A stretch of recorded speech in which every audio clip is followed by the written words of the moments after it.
No disturbance should be come from your sides. ठीक है, I am going to cover 3 editorials in this editorial discussion, correct? First one is your national education policy. We are going to cover salient features.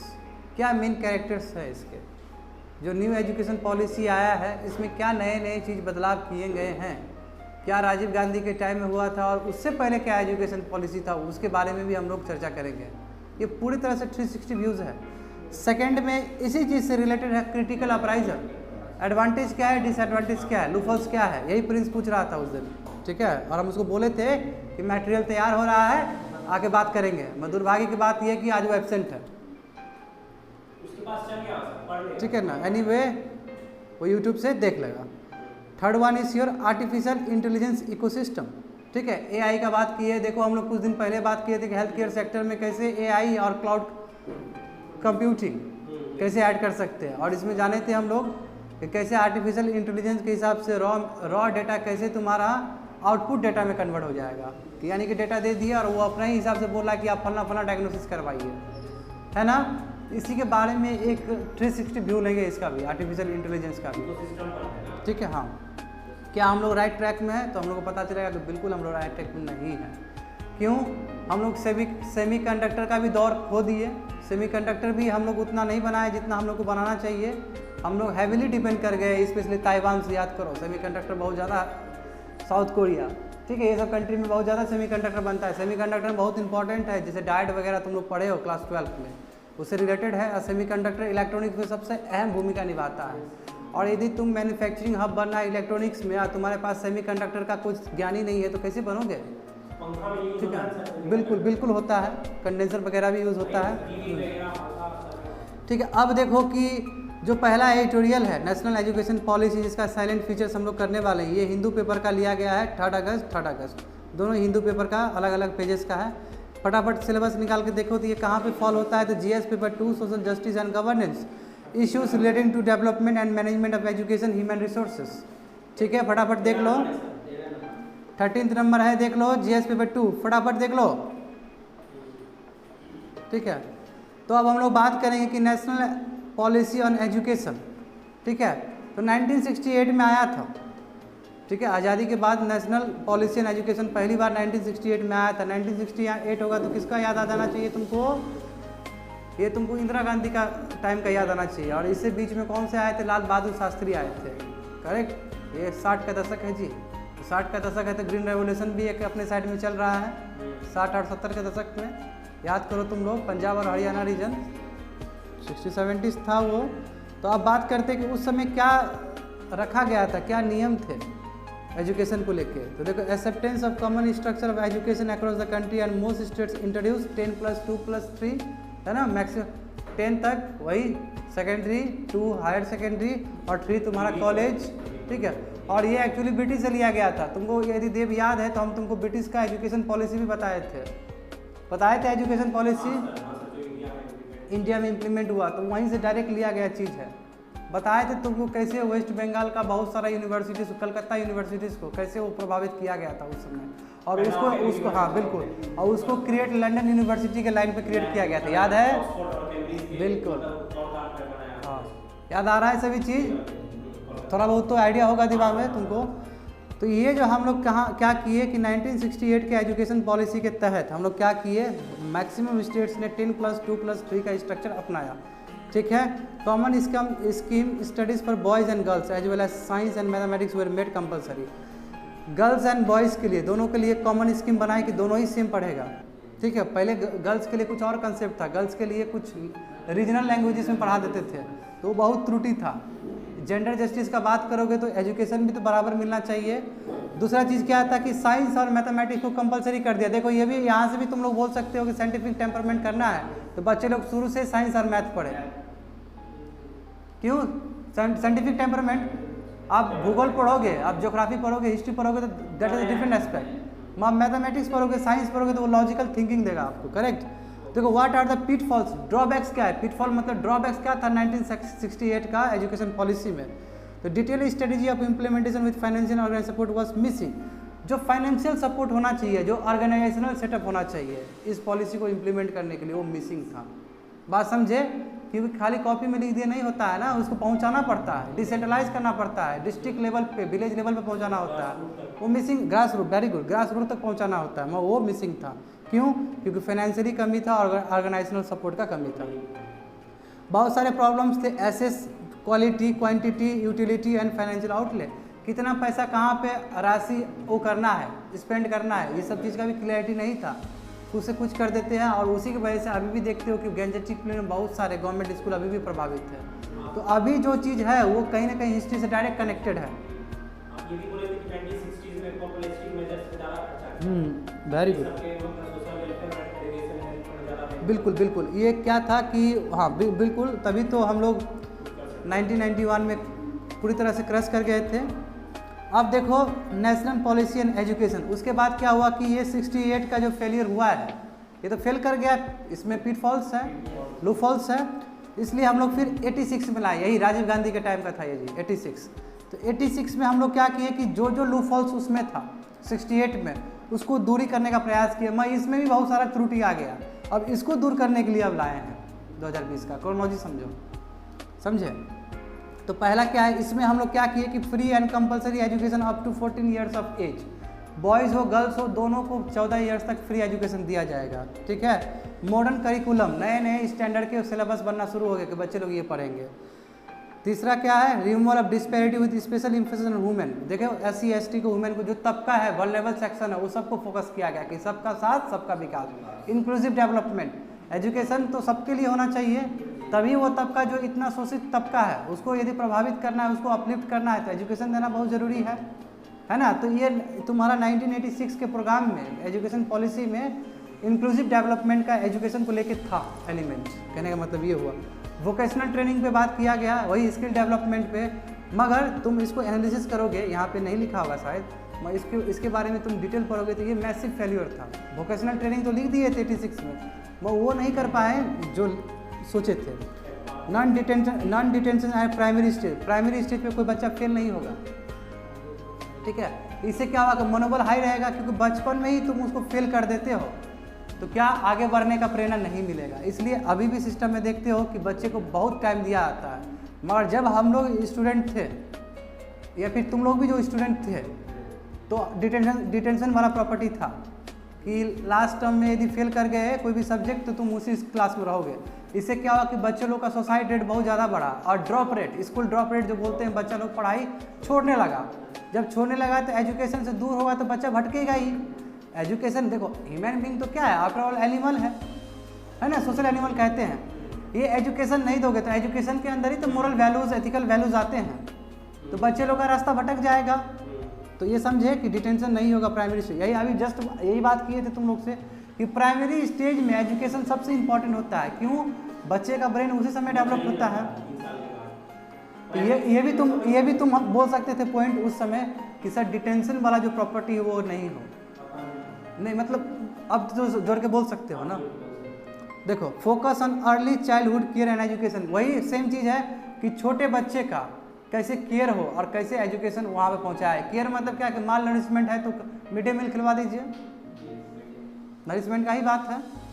ठीक है। Emphasis on computer literacy, computer जानना बहुत ज़रूरी है कि नहीं आधुनिक एज में, जहाँ पे डेटा पे बात करते हैं। बच्चा लोग खाली दूर से ही दिखा दे कि बाबू देखो वो डब्बा है, कंप्यूटर है, तो नहीं चलेगा काम। अब बच्चा लोग 10 साल 12 साल तक डरेगा कि माउस है, तो ये माउस वो तो नहीं है, चूहा काट लेगा।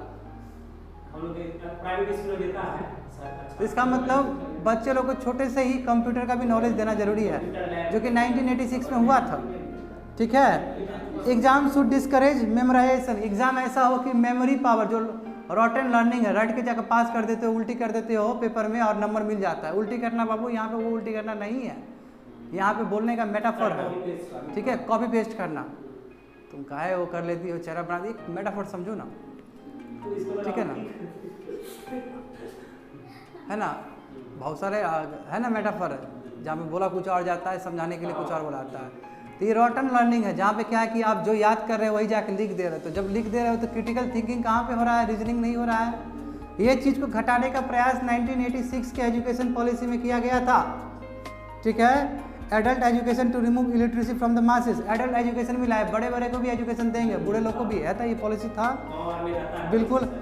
रिव्यू आफ्टर एवरी 5 ईयर्स, 5 साल बाद देखेंगे कि क्या काम हुआ है, कितना पॉलिसी काम दिया है। तो इतने कुछ नोबल थॉट्स 1986, ये भी एक तरह से मैसिव ट्रांसफॉर्मेशन था 68 के हिसाब से, और यही चीज़ कैरी फॉरवर्ड हो रहा था अभी तक यही कैरी फॉरवर्ड हो रहा था, ठीक है। However, some of the areas could not be implemented in true letter and spirit form, वही बोला है कि मगर बहुत सारे क्षेत्र ऐसे थे, ये तो सुनने के लिए बहुत अच्छा है, बहुत जगह भी अप्लाई नहीं हुआ। जब अप्लाई नहीं हुआ तो जिस तरह बच्चे का जो एजुकेशन लेवल बढ़ना चाहिए था, स्किल डेवलपमेंट होना चाहिए था, उसी में हम बताएं कि तुम्हारा वोकेशनल ट्रेनिंग यानी कि स्किल डेवलपमेंट मैसिव फेलियर है, वो नहीं हो पाया। तभी तो एक इंजीनियर ठीक से स्किल ही नहीं है, उसको ठीक से इलेक्ट्रॉन प्रोटॉन का भी कहानी नहीं आता है ठीक से, तो यही सब रबिश चीज़ है। देखो, what is the need for new national education policy changing dynamics of 21st century, तो क्यों जरूरी है 21वीं सदी के हिसाब से, क्योंकि 21वीं सदी पूरी तरह से अलग सदी है, इसमें डेटा का हमेशा बताते हैं डेटा का सदी है। जब डेटा का सदी है तो पढ़ने का एजुकेशन भी बहुत अलग होना चाहिए, इंडस्ट्री 4.0। अब सिंपल क्लासिकल एग्जाम्पल समझो कि एक बीटेक का स्टूडेंट यानी कि साइंस का स्टूडेंट, बैकग्राउंड साइंस का स्टूडेंट को साइकोलॉजी पता ही नहीं तो बहुत बड़ा डिफेक्ट्स है, साइंस के स्टूडेंट को सोशोलॉजी पता ही नहीं है तो वो भी बहुत बड़ा डिफेक्ट्स है। साइंस पढ़ लिए, एक डोमेन में आप विद्वान हुए मगर आपको सोसाइटी में रहने ही नहीं आ रहा है, तो बहुत बड़ा लूपहोल्स है ना।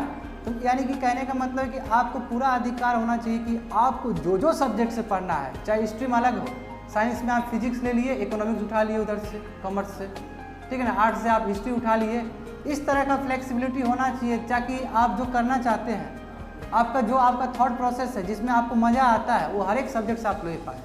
तो ये भी तो नीड ऑफ द आवर है 21वीं सदी का, कि जहाँ पे आपके इंटरेस्ट के हिसाब से आपको सब्जेक्ट चुना जाए, नहीं बल्कि जो सब्जेक्ट दिया है उसी में आपको कोई पसंद है नहीं पसंद है आपको लेना ही पड़ेगा, कंपलसरी करना, ठीक है।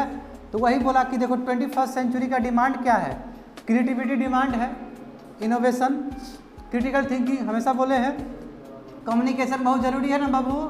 देखना बीटेक वाले लोग का अधिकतर कम्युनिकेशन बहुत लो होता है, फिर एमबीए वाला लोग को देखना कम्युनिकेशन बहुत अच्छा होता है, उसमें स्किल डेवलपमेंट और कम्युनिकेशन पे होता है बहुत ट्रेनिंग, ठीक है। कोलैबोरेशन होता है ना, जैसे बोले थे ना इंडस्ट्री और उसका एकेडमिया का कोलैबोरेशन हो रहा है, तो कोलैबोरेशन होगा तभी तो रिसर्च एंड डेवलपमेंट वगैरह होगा, तभी तो स्टार्टअप वगैरह आएंगे और एक आइडिया को एक प्रॉफिटेबल वेंचर में कन्वर्ट कर देंगे, ठीक है। सेल्फ कॉन्फिडेंस होना चाहिए ना 21वीं सदी में, जिसके पास कॉन्फिडेंस नहीं हो तो दूर चले जाएगा।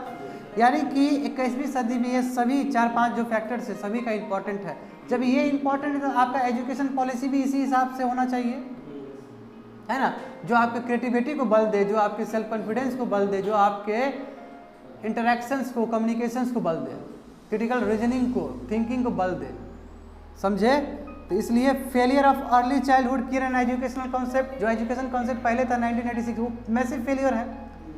क्यों? क्योंकि उस समय एजुकेशन क्या, वही बोले कि स्ट्रीम अपना स्ट्रीम है, यू हैव टू, पसंद है या नहीं है तुमको लेना ही पड़ेगा, ठीक है। जैसे कि मेरे लिए भी एक बहुत बड़ा दुविधा की बात था कि क्लास 8 के बाद, देखो जो क्रोनोलॉजी है, क्लास 8 के बाद जब 9 जा रहे थे तो उसमें लिटरेचर में 2 में 1 कोई लेना था, ठीक है। और मेरा क्लास 8 तक हिंदी और नेपाली दोनों ही था, वहाँ का जो लैंग्वेज है सिक्किम का, और दोनों में अच्छे थे और दोनों ही चाहते थे आगे लेके जाना, क्योंकि हमको लिटरेचर में बहुत मज़ा आता था। और कई लोग बच्चे ऐसे होते हैं जिसको साहित्य में बहुत मज़ा आता है, मगर मेरे पास ऑप्शन बचा ही नहीं, लास्ट में हमको नेपाली को ड्रॉप करना पड़ा, हिंदी के लेके आगे बढ़ना पड़ा, क्योंकि हिंदी में ज़्यादा स्कोप है, गैंजेटिक प्लेन में फिर तो आना ही है वापस हमको, बात समझ रहे हो ना।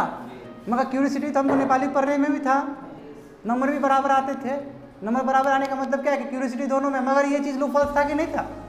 तो एग्जैक्टली ये सब लूपहोल्स ना हो इसलिए नए पॉलिसी लेके आ रहे हैं, समझो बात को, ठीक है। जैसे एग्जांपल देखो, क्लास 10 में कई बच्चे लोग सोशल स्टडीज़ में भी बहुत अच्छे होते हैं, साइंस में भी बहुत अच्छे होते हैं, मगर चूंकि परसेंटेज ज़्यादा आ जाता है तो साइंस स्ट्रीम में चल जाते हैं, मगर उसका सोशल स्टडीज़ भी तो बहुत अच्छा था, उसका क्या समझ में आ रहा है कोमल, तुम लोग को समझ में आ रहा है सभी को। तो ये जो त्रुटि है, ये त्रुटि को ख़त्म करने के लिए न्यू एजुकेशन पॉलिसी लेके आए। मेन कोर बेसिस यही है बाबू कि ये सब चीज़ को वो हो। तो यही है कि अर्ली चाइल्डहुड केयर जो बच्चे को प्रभावित करना प्राइमरी स्टेज में, वो फेलियर है, मैसिव फेलियर है। Education system is based on rote learning, वही जो शब्द दोहराए थे जिसमें चेहरा बनाई थी, ऐसे बोलेंगे तो याद रहेगा लंबा टाइम तक तुमको। तो ये रॉटन लर्निंग है, ठीक है, जो आए जाके लिख दिए, छाप दिए, ठीक है। ह्यूज लर्निंग गैप्स है कि नहीं है? गैप है कि नहीं है? जो पढ़ रहे हैं, आप एग्जाम दे रहे हैं और आपका प्लेसमेंट, आप इंजीनियर बन रहे हैं तो कुछ और कर रहे हैं। मेरा एग्जांपल देखो, बीटेक तो किए पढ़े इलेक्ट्रॉनिक्स, जाके सॉफ्टवेयर इंजीनियर बन के बैठ गए। What is this? कोई रिलेशन नहीं है। तो ये क्या गैप है कि नहीं है? लर्निंग गैप्स है कि नहीं है? यही गैप कहते हैं। देखो, सब स्टैंडर्ड टीचर एजुकेशन, टीचर का कोई स्टैंडर्ड ही नहीं है। बताओ, तो जानते हो तुम लोग टीचर का स्थिति खस्ता है, हलवा है ना? और जब टीचर हलवा होगा तो विद्यार्थी तो हलवा होना ही है, क्योंकि है कि नहीं है? सिंपल सी बात है, पुआ हो जाएगा। नहीं मतलब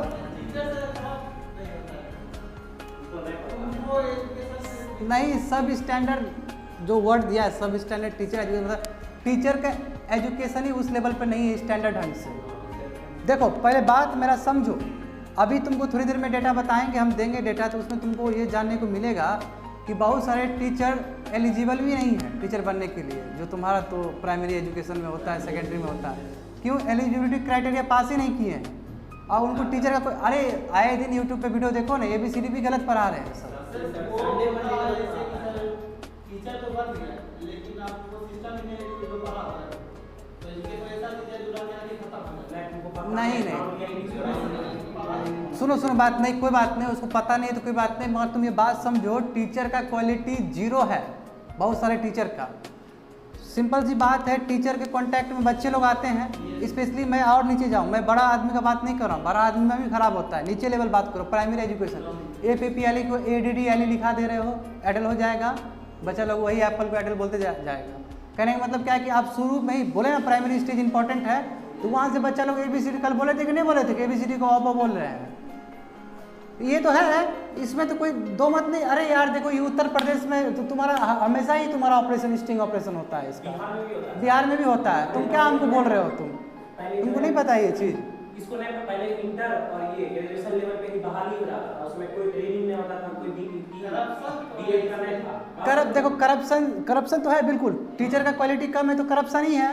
करप्शन इसलिए है कि घूस दे, बिल्कुल सही बोल रहा है, किसी तरह अपना पोजीशन बना के रखा है।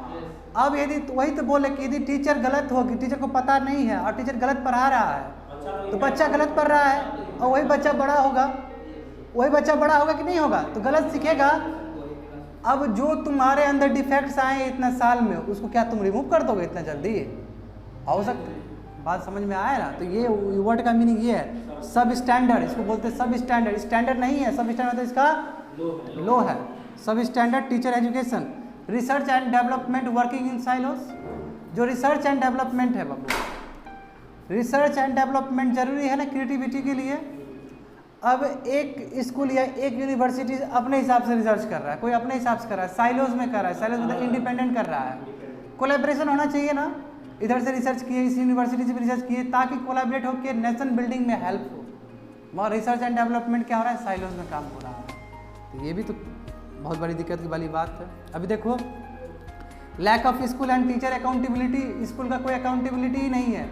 स्कूल को तो वो लेना चाहिए ना, रिस्पॉन्सिबिलिटी लेना चाहिए कि आपका बच्चा यदि आ रहा है तो हम उसको सशक्त करके भेजेंगे, हाँ, इम्पावर्ड करके भेजेंगे। वो तो स्कूल का दायित्व है, वो प्रिंसिपल का दायित्व है, उसका स्टाफ का दायित्व है। अकाउंटेबिलिटी बिल्कुल नहीं है, टीचर का भी अकाउंटेबिलिटी आके पढ़ा दिए चल दिए, वही बोले सब स्टैंडर्ड एजुकेशन है इसका। पोर क्वालिटी ऑफ रिसर्च बोले हैं, रिसर्च पे कोई नहीं, क्योंकि फंडिंग ही नहीं है रिसर्च पे, ठीक है। रिजिड एग्जामिनेशन स्ट्रक्चर, जानते हो कितना रिजिड है? क्यों? सिलेबस इतना मोटा मोटा है ना, और रोटन लर्निंग है ना। आपको सिलेबस इतना कवर है, आप सिलेबस को भले समझिए नहीं समझिए, आप रट लिए जाके लिख दिए। ये भी तो क्या है, इसमें कहाँ इनोवेशन आएगा? इनोवेशन कभी आएगा इस सब चीज़ में, रोटन लर्निंग में? भले ही तुम 99.9 ही मार्क्स ले आओ ना, वो एक जगह रहेगा। तुम ही खुद बताओ, तुम लोग का इतना नंबर आया था, तुमको कितना याद है वो चीज़? हमसे बात करो। क्यों भूल जाते हैं? क्या भूलने वाला चीज़ है एजुकेशन? तो रोटन लर्निंग था सभी चीज़, ना कोई यूज़ हुआ, ना कोई उसका यूज़ हुआ क्रिएटिविटी के लिए, कोलैबोरेशन के लिए, ना तुमको कोई यूनिवर्सिटी हायर किया उस चीज़ को लेके। मिसिंग है कि नहीं है? भले ही हम लोग गौरव करेंगे, भले ही हम भी कहानी तुमको सुना दे बोर्ड में कि इतना आया था, मैं वो लेके अभी क्या पोजीशन है आपका? अभी तो कोई पोजीशन नहीं है, इसका मतलब आप भी रटे थे उस समय में। बात समझ रहे हो? सिंपल सी बात है, यही सत्य है ना। तो ये क्या है, एजुकेशन सिस्टम का मैसिव फेलियर है कि नहीं है। कैलकुलस जान लिए तुम, कैलकुलस बहुत तुमको यूज़ करना ही नहीं आ रहा है, तो ये भी मैसिव फेलियर है, पता ही नहीं है। देखो कई विद्यार्थी तो इसलिए भी नहीं पढ़ते थे कि इसका यूज़ नहीं है, वो निकम्मा विद्यार्थी लोग भी थे वैसे में, ठीक है ना। तो कई लोग होते हैं ना टेकन फॉर ग्रांटेड लेते हैं, बिल्कुल, और वही इनोवेटिव आइडियाज होता है, ताकि उस पर चिंतन करना, सोचना कि कहाँ पे क्या हो रहा है। चलो तो समझ गए, रिजिड एग्जामिनेशन स्ट्रक्चर बता दिए। Focus only on certain subject और सर्टन डिसिप्लिन, पर्टिकुलरली सब्जेक्ट पे ही ध्यान दिया जा रहा है। साइंस पढ़ा रहे तो साइंस पे ही ध्यान है, सोशल स्टडीज़ को खराब बता दिया जा रहा है। साइंस की स्ट्रीम में आओगे टीचर बोलेगा कि क्या फालतू का इकोनॉमिक्स पढ़ता है बच्चा लोग, और इकोनॉमिक्स वाला टीचर बोलेगा फालतू का साइंस पढ़ता है, तो क्या है कि नहीं है। There is a no separation of funding, regulation and accreditation, कोई सेपरेशन ही नहीं है बाबू। फंडिंग कैसे दे रहे हो उसका कोई मैनेजमेंट देखने वाला है ही नहीं, किस तरह स्कूल को कॉलेज को तुम मैनेज कर रहे हो उसको देखने वाला कोई नहीं। एग्रीडिएशन मतलब क्या होता है कि आपको रैंकिंग देना, आपका परफॉर्मेंस क्या है, उस बेसिस पे आपको रैंकिंग दिया जाता है कि नंबर 1 स्कूल है, नंबर 2 है। इसका कोई बेस्ट प्लेटफॉर्म ही नहीं है ये चीज़ देने के लिए। जब ये नहीं है तो काहे बच्चा लोग तो डिमोटिवेट करेगा ही। तो यानी कि एक कंपटीशन का भावना होना चाहिए ना, आगे बढ़ना है तो। ये सब मिसिंग है अभी के हिसाब से, 21वीं सदी के हिसाब से, जो कि चाहिए। तो ज़रूरी है एक नया एजुकेशन पॉलिसी, समझ रहे हो ना क्यों आ रहा है, क्योंकि सिस्टम में लकूना है, पिटफॉल्स है, लिमिटेशंस है। देखो sequence of events toward draft national education policy 2020, तो क्या सीक्वेंस हुए हैं। ये जो ड्राफ्ट एजुकेशन पॉलिसी है ये कौन से जैसे कस्तूरबा गांधी ने, ये रंगन जो है तुम्हारा, ये पहले कौन थे, इसरो के चीफ थे, ठीक है, स्पेलिंग मैं बताता हूँ। ये हाँ, कस्तूरी रंगन कमेटी, ठीक है। कस्तूरी रंगन कौन थे, पहले इसरो के चीफ थे, ठीक है। पहले सुब्रमण्यम के पास पहुँचा, ये डॉक्टर सुब्रमण्यम के पास पहुँचा, अभी का डॉक्टर सुब्रमण्यम स्वामी नहीं, ये अलग है। इनके पास पहुंचा, इन्होंने तैयार किया, फिर फाइनल ड्राफ्ट आपका कस्तूरी रंगन जो कि इसरो के चीफ थे वो देखे, और उसके बाद तैयार करके अभी लाए हैं। तो देखो, a committee for evolution of the new education policy under the chairmanship of late Shri TSR Subramanian, ये कौन थे, फॉर्मर कैबिनेट सेक्रेटरी थे, ठीक है। और इन्होंने रिपोर्ट सबमिट किया था मई 2016 में एजुकेशन पॉलिसी को लेकर। फिर उसके बाद क्या हुआ, फिर नए चेयरमैन आए, ठीक है, डॉक्टर कस्तूरी रंगन, ठीक है। और इसने क्या किया, ड्राफ्ट नेशनल एजुकेशन पॉलिसी को किया, तैयार किया, और वो क्या किया, ह्यूमन रिसोर्स डेवलपमेंट मिनिस्टर इनको दे दिया, पोखरियाल को दे दिया, पोखरियाल है ना ji, Nishank Pokhriyal. It is to meet the changing dynamics of the requirements of the population with regard to the quality education, innovation and research. तो इसमें क्या है, न्यू एजुकेशन पॉलिसीज़ में क्या है कि ये सभी चीज़ को एड्रेस करेगा, जो जो त्रुटि है। समझ में आ रहा है सभी को ना, हाँ ठीक है। अब समझो बाबू, आप तुम लोग समझो कि इसके अंदर क्या आया है, ठीक है, हाँ ठीक है। उतना बैकग्राउंड बताएं तुम लोग को, बिल्कुल लंबा है इसलिए पूछ लिए थे तुम लोग से। 1968 हो गया, 19 बहुत इंपॉर्टेंट है यार, एक क्वेश्चन मेंस में आना ही है इस बार के उसमें, ठीक है। 1968 हो गया, 1986 हो गया, अब 2020 पूछेगा। देखो अब इसमें क्या प्रपोज किया गया है कि जो फाउंडेशनल स्टेज होंगे ये बच्चे लोग का कौन सा एज हो गया, 3 to 8 ईयर्स ऑफ एज, यानी कि कौन सा ग्रेड आ जाएगा तुम्हारा। देखो अब ग्रेडिंग सिस्टम क्या है, 5 + 3 + 3 + 4, बात समझ में आया जी। तो 5 क्या है, देखो 3 years of pre primary plus grade 1 and 2। Pre primary क्या है, नर्सरी, हाँ, तो 5 हुआ बाबू, समझ में आया तुम लोग को। और देखो यहाँ पे एक चीज़ समझना होगा बाबू तुम लोग को, क्या समझना होगा कि गवर्नमेंट स्कूल में डायरेक्टली क्लास 1 में एडमिशन ले लेता है, ठीक है। अब समझो, मैं तुमको समझाना चाहता हूँ यहाँ पे, मगर प्राइवेट स्कूल में जाओगे तो नर्सरी, ये कहने का मतलब दोनों में कितना ही डिसबैलेंस्ड है। इस डिसबैलेंस को ख़त्म करने के लिए यूनिफॉर्म कर दिया कि आप सरकारी स्कूल में भी आपका प्री प्राइमरी स्टेज होगा, जिसमें नर्सरी आएगा, LKG UKG सभी चीज़ होंगे। हाँ नहीं, क्लास 2 तक रहेगा कंपलसरी, यही तो बोला जा रहा है। ये सरकारी स्कूल में भी लागू होगा हर एक, हाँ, चाहे वो समझे प्राइवेट फंडेड हो या पब्लिक फंडेड हो। पब्लिक फंडेड मतलब सरकारी, प्राइवेट मतलब प्राइवेट। दूसरा, उसके बाद क्लास 3 से लेके 5 तक, यानी कि देखो 3 है, 5 समझ गए, ऊपर 5 जो लिखा है। अब 3 देखो, 3 क्या होगा, इस स्टेज को बोलेंगे प्रीपेटरी स्टेज बोलेंगे, ठीक है, जिसमें बच्चे लोग कौन सा एज स्टैंडर्ड रहेगा 8 to 11 ईयर, ठीक है, इसमें ग्रेड क्लास 3, क्लास 4, क्लास 5। अब उसके बाद एक स्टेज आएगा मिडिल स्टेज। मिडिल स्टेज 11 साल से लेकर 14 साल, ठीक है, इसमें क्लास 6, क्लास 7, क्लास 8, ऊपर 3 है, मैच कर लो। अब देखो क्लास जो 4 है ऊपर सिस्टम में, वो 4 क्या है, उसको सेकेंडरी स्टेज कहेंगे, ठीक है। तो सेकेंडरी स्टेज में क्या आ जाएगा, अभी जो हायर सेकेंडरी है वो भी सेकेंडरी स्टेज में ही आ जाएगा। तो 9, 10, 11, 12 एक सीक्वेंस से चलेगा, ठीक है, 9, 10, 11, 12। इसका मतलब बच्चे लोग जो 9 में पढ़ेगा तो उसको 12 में भी हेल्प होगा, तो बेसिक आइडिया डेवलप्ड होगा। नहीं, फाइनल एग्जाम तो हर एक साल होगा, इस सबका होगा। तरीका जो है, तरीका है कि जो बच्चा 9 में जो चीज़ पढ़ रहा है वो 12 में भी पढ़ रहा है। समझ रहे हो ना बात को? अभी क्या है, अभी तुम्हारा 11, 12 को सीनियर सेकेंडरी बोलते हैं। हाँ, तो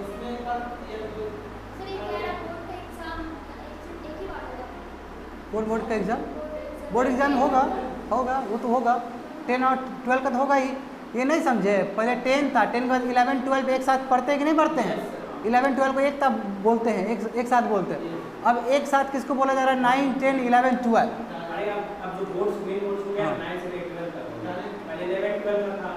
बात समझ में आया तुमको? इसमें बच्चे लोग 14 से 18 साल के होंगे, जानते हो। Early child care and education become integral part of education system. जो मिसिंग था 1986 में ये चीज़ policy, early childhood care and education, ये अब इंटीग्रल एक अटूट अंग बन गया तुम्हारा नया एजुकेशन पॉलिसी में, ठीक है। क्यों? क्योंकि बच्चे लोग का अर्ली क्या है, प्राइमरी स्टेज है ना, कि नर्सरी भी पढ़ेगा बच्चा, LKG UKG पढ़ रहा है, तो क्या है, अर्ली एज केयर है कि नहीं है, एजुकेशन है कि नहीं है, और मिड डे मिल्क मिल रहा है उसको, यानी कि इंटीग्रेटेड हो गया नया एजुकेशन पॉलिसीज में ये सभी चीज़, जो मिसिंग था 1986 में। बात समझ में आ रहा है तुम लोग को? देखो, नेशनल एजुकेशन पॉलिसी 2020, इसका सैलिएंट फीचर्स देखो। अब देखो यहाँ पे थोड़ा सा विवाद तो हुआ है, तुम लोग भी जानते ही हो, रीजनल लैंग्वेज को लेके, है कि नहीं है? हल्का फुल्का तो न्यूज़ फॉलो कर ही रहे होगे ना तुम लोग। इसमें देखो, बात समझो, ये बहुत समझने वाली बात है, यहीं से तुम्हारा क्रिटिकल एनालिसिस भी होगा, यहीं से लूपहोल्स भी निकलेगा। Wherever possible, medium of instruction until at least class 5, but preferably class 8 will be in the mother tongue, local language or regional language। यहीं पे धता बता दिया है एजुकेशन को। कैसे? मैं तुमको बताऊंगा इसका। क्या है कि medium of instruction regional language में भी हो सकता है, मदर टंग में भी हो सकता है। मदर टंग क्या है कि मान लो हिंदी भाषा है, रीजनल लैंग्वेज यहाँ का क्या हो गया, ठेठी हो गया। यदि ठेठी का, हाँ, यदि ठेठी का अपना सेक्ट है, अपना गाइडलाइंस है, तो वो ठेठी में लैंग्वेज इंप्लीमेंट कर सकता है। हमारे ठेठी का वो स्क्रिप्ट नहीं है हमारे पास। हाँ, तो बेगूसराय में तो मैथिली चलने का कोई बात सवाल ही नहीं उठता है, कोई सवाल ही नहीं, हिंदी चलेगा। मगर ऐसा रीजन जो है जहाँ पे पूरी तरह से डेवलप्ड है, तो वहाँ मैथिली चल सकता है। मिथिला रीजन सीतामढ़ी सब में चल सकता है, बिल्कुल चल सकता है। और क्लास 5 तक कोशिश करेंगे, क्लास 8 तक भी, प्रीफरेबली मतलब क्लास 8 तक भी है। क्लास 8 तक नहीं हो तो कोई बात नहीं, क्लास 5 तक तो होना है। अब देखो इसमें दिक्कत क्या है, अभी यहाँ पे नहीं बताया जाएगा, ये तुमको क्रिटिकल एनालिसिस में बताया जाएगा। मैं ये समझ लो, वहाँ पे भी ये चीज़ रिपीट होगा, ठीक है। हाई वोल्टेज, ठीक है, ये तुमको बेयर कर लेगा।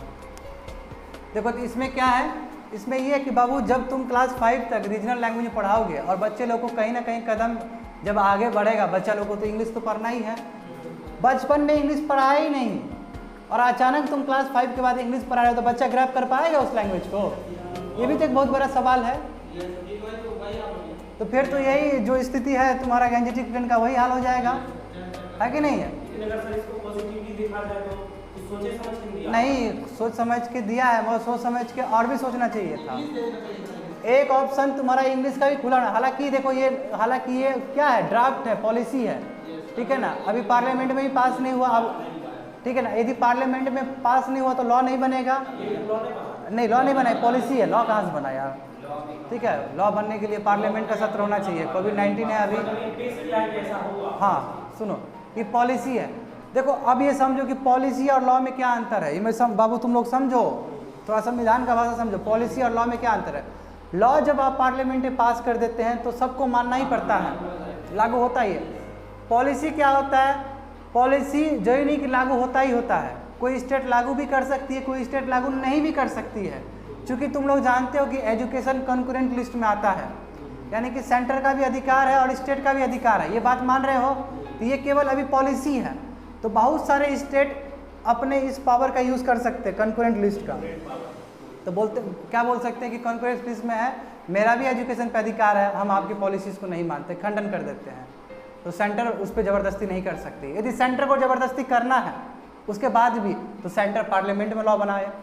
और पार्लियामेंट में बाबू जो लॉ बनेगा, चाहे कंकरेंट लिस्ट हो चाहे यूनियन लिस्ट हो, पावर किसका रहेगा, पार्लियामेंट का ही रहेगा। कंकरेंट लिस्ट में भी पावरफुल एजेंट पार्लियामेंट ही है। स्टेट अपना बना सकती है लॉ, मैं यदि स्टेट का लॉ पार्लियामेंट खारिज कर सकता है कंकरेंट लिस्ट का, क्योंकि सुप्रीमेसी किसका है, सुप्रीम कौन है, पार्लियामेंट है। तो तुम लोग को समझ में आया इसके पीछे का क्रोनोलॉजी कैसे हो सकता है। यही पॉलिसी है, जो नहीं कि पॉलिसी पूरी तरह से इंप्लीमेंट हो।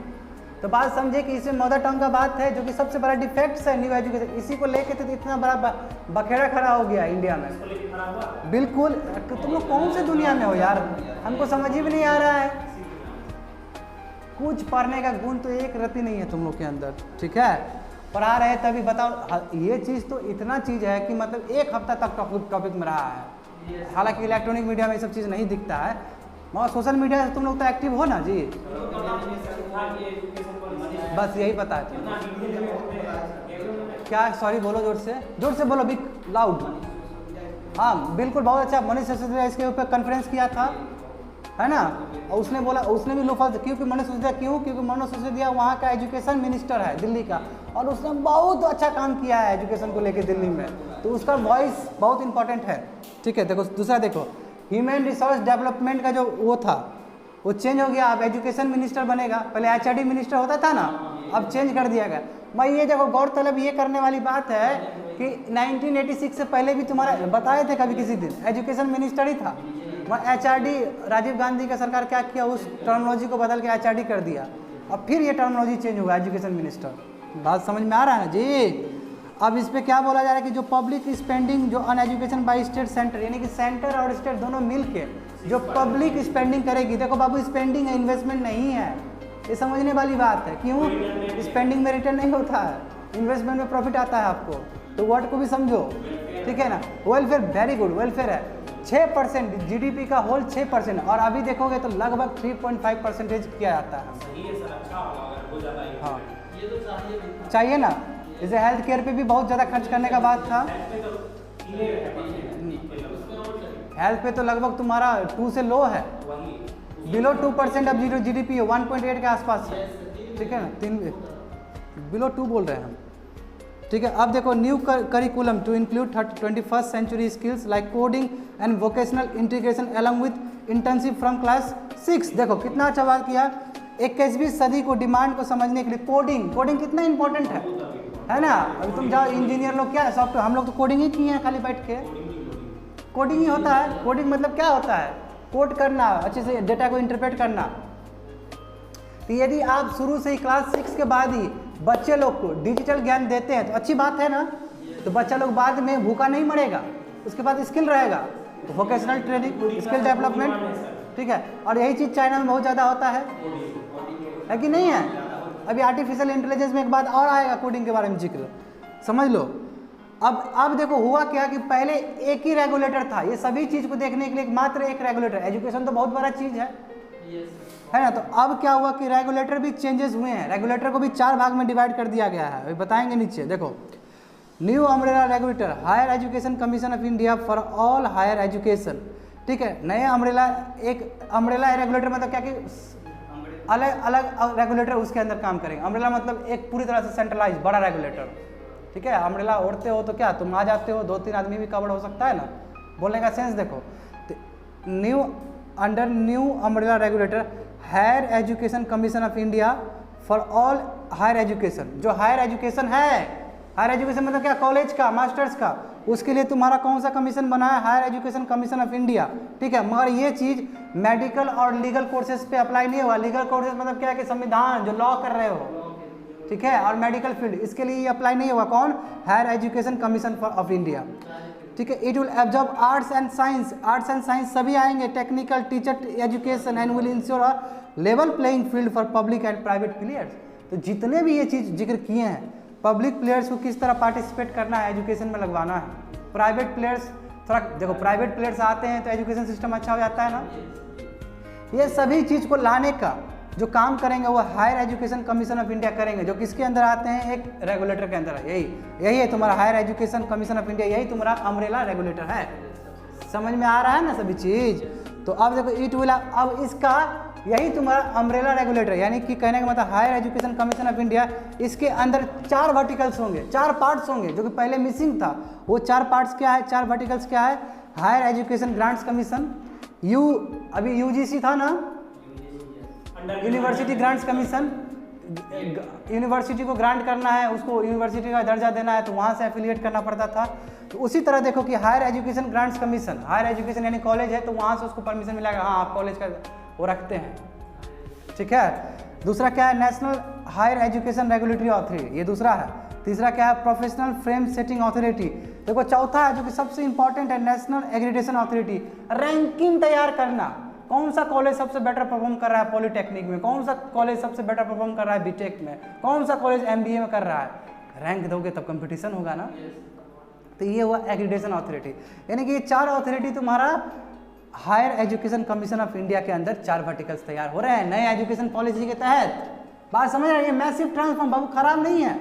अभी का तुम देखोगे, अभी मैं बताऊंगा तुम लोग को समझ में आएगा, ये मैसिव टॉपिक है, ठीक है ना। होगा तो आज फुल कवर भी नहीं हो सकता है, क्योंकि बहुत टॉपिक है इसके अंदर जानने के लिए, और मैं इसको तेज़ी से नहीं बढ़ा सकता हूँ। इसलिए तेज़ी से नहीं बढ़ा सकता हूँ क्योंकि ये ईच एंड इंडिविजुअल पॉइंट्स आपके डिबेट में, आपके मेंस में इक्वल इम्पॉर्टेंट है, सब एजुकेशन के लिए, ओवरऑल एजुकेशन के लिए, हाँ सब के लिए।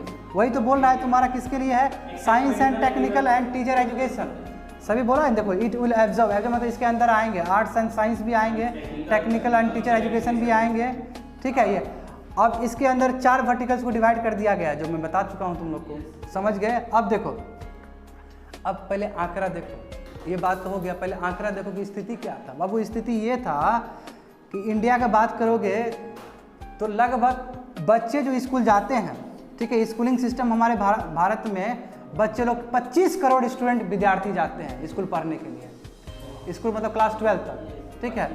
उसमें 13 करोड़ बच्चे लोग क्या है तुम्हारा प्राइवेट की तरफ, प्राइवेट स्कूल में जाते हैं, और 12 करोड़ बच्चे क्या है तुम्हारा गवर्नमेंट स्कूल में जाते हैं, ठीक है, sorry government school, I am sorry, ठीक है, समझ गए। 13 करोड़ बच्चे कहाँ जाते हैं, गवर्नमेंट स्कूल में जाते हैं, और 12 करोड़ बच्चे कहाँ पे जा रहे हैं, प्राइवेट में जा रहे हैं, ठीक है। तो देखो मगर ये क्या हुआ, एक्चुअल में पहले गवर्नमेंट में और ज़्यादा जाते थे, अभी मैं तुमको एक डेटा दूंगा, ठीक है। मगर क्या हुआ कि एजुकेशन सिस्टम खराब होने की वजह से प्राइवेट में माइग्रेशन ज़्यादा होना शुरू हो गया, ये मानते हो ना। अब गरीब तबका भी, गरीब घर का आदमी भी चाहता है कि उसका बच्चा प्राइवेट पढ़े, इंग्लिश एजुकेशन। देखो तो राइट टू एजुकेशन एक्ट जानते हो 2009, ठीक है, also state as the medium of instruction as far as practical sell with mother tongue. इसमें राइट टू एजुकेशन में भी मदर टंग का बात किया गया है कि मदर ऑफ टंग में हो सकता है एजुकेशन। क्यों, हम तो बोलते हैं तुम लोगों को एजुकेशन किसी भी फॉर्म में हो सकता है, लेकिन नहीं है मत। तो ये बात से भी तुम लोग इनकार नहीं कर सकते कि 21वीं सदी में इंग्लिश का बहुत ज़्यादा प्रभाव है, दबदबा है, ग्लोबल लैंग्वेज है। तो आप ग्लोबल लैंग्वेज से बच्चे लोग को वंचित रख देंगे, इम्पैक्ट होगा। सर हाँ ये 7 तक 6 तक पढ़ाएं सर, एक बार एक नंबर फिक्स आइए सर। अब नहीं आ सकते, ये सदाबहार है, एक नंबर, ठीक है, 2 नंबर हो गया, बाद में पूछना, अभी चल रहा है। सुनिए सर, इंपॉर्टेंट नेशनल एजुकेशन, कान खोल के सुनो, क्लास में रहो, ये बाबू टॉपिक अत्यधिक इम्पोर्टेंट है। अरे हम क्या बोल रहे हैं, जो था wherever possible medium of instruction until at least class 5 but regularly class 8 will be in mother tongue local language and regional language। तो बताए नहीं थे तुम लोग को, इंग्लिश मतलब जैसे बिहार मदर तुम ज़्यादा वो मत करो, सुनो बात। क्लास 5 तक मदर टंग प्रमोट करेंगे, एक्चुअल हम प्रमोट करना चाहते हैं 8 तक, मगर कम से कम क्लास 5 तक तो होना ही चाहिए। इंग्लिश नहीं है, मदर टंग। मतलब बिहार बोर्ड का क्लास अगर हम 5 में बच्चा पढ़ाते हैं, हाँ। तो उसमें वो इंग्लिश सब्जेक्ट नहीं पढ़ेगा। इंग्लिश सब्जेक्ट ऑप्शनल है, पढ़ भी सकता है, नहीं भी पढ़ सकता है, सरकार की तरफ से कोई इंस्ट्रक्शन नहीं है उसके लिए। मगर सरकार की तरफ से इंस्ट्रक्शन क्या है, रीजनल लैंग्वेज पे है। ठीक है ना, ठीक है। देखो ये विरोध होगा ही, इसीलिए मैं बार बार कर रहा हूँ। देखो क्यों, क्योंकि नीचे साउथ वाले विरोध करेंगे ही इस चीज़ का। देखो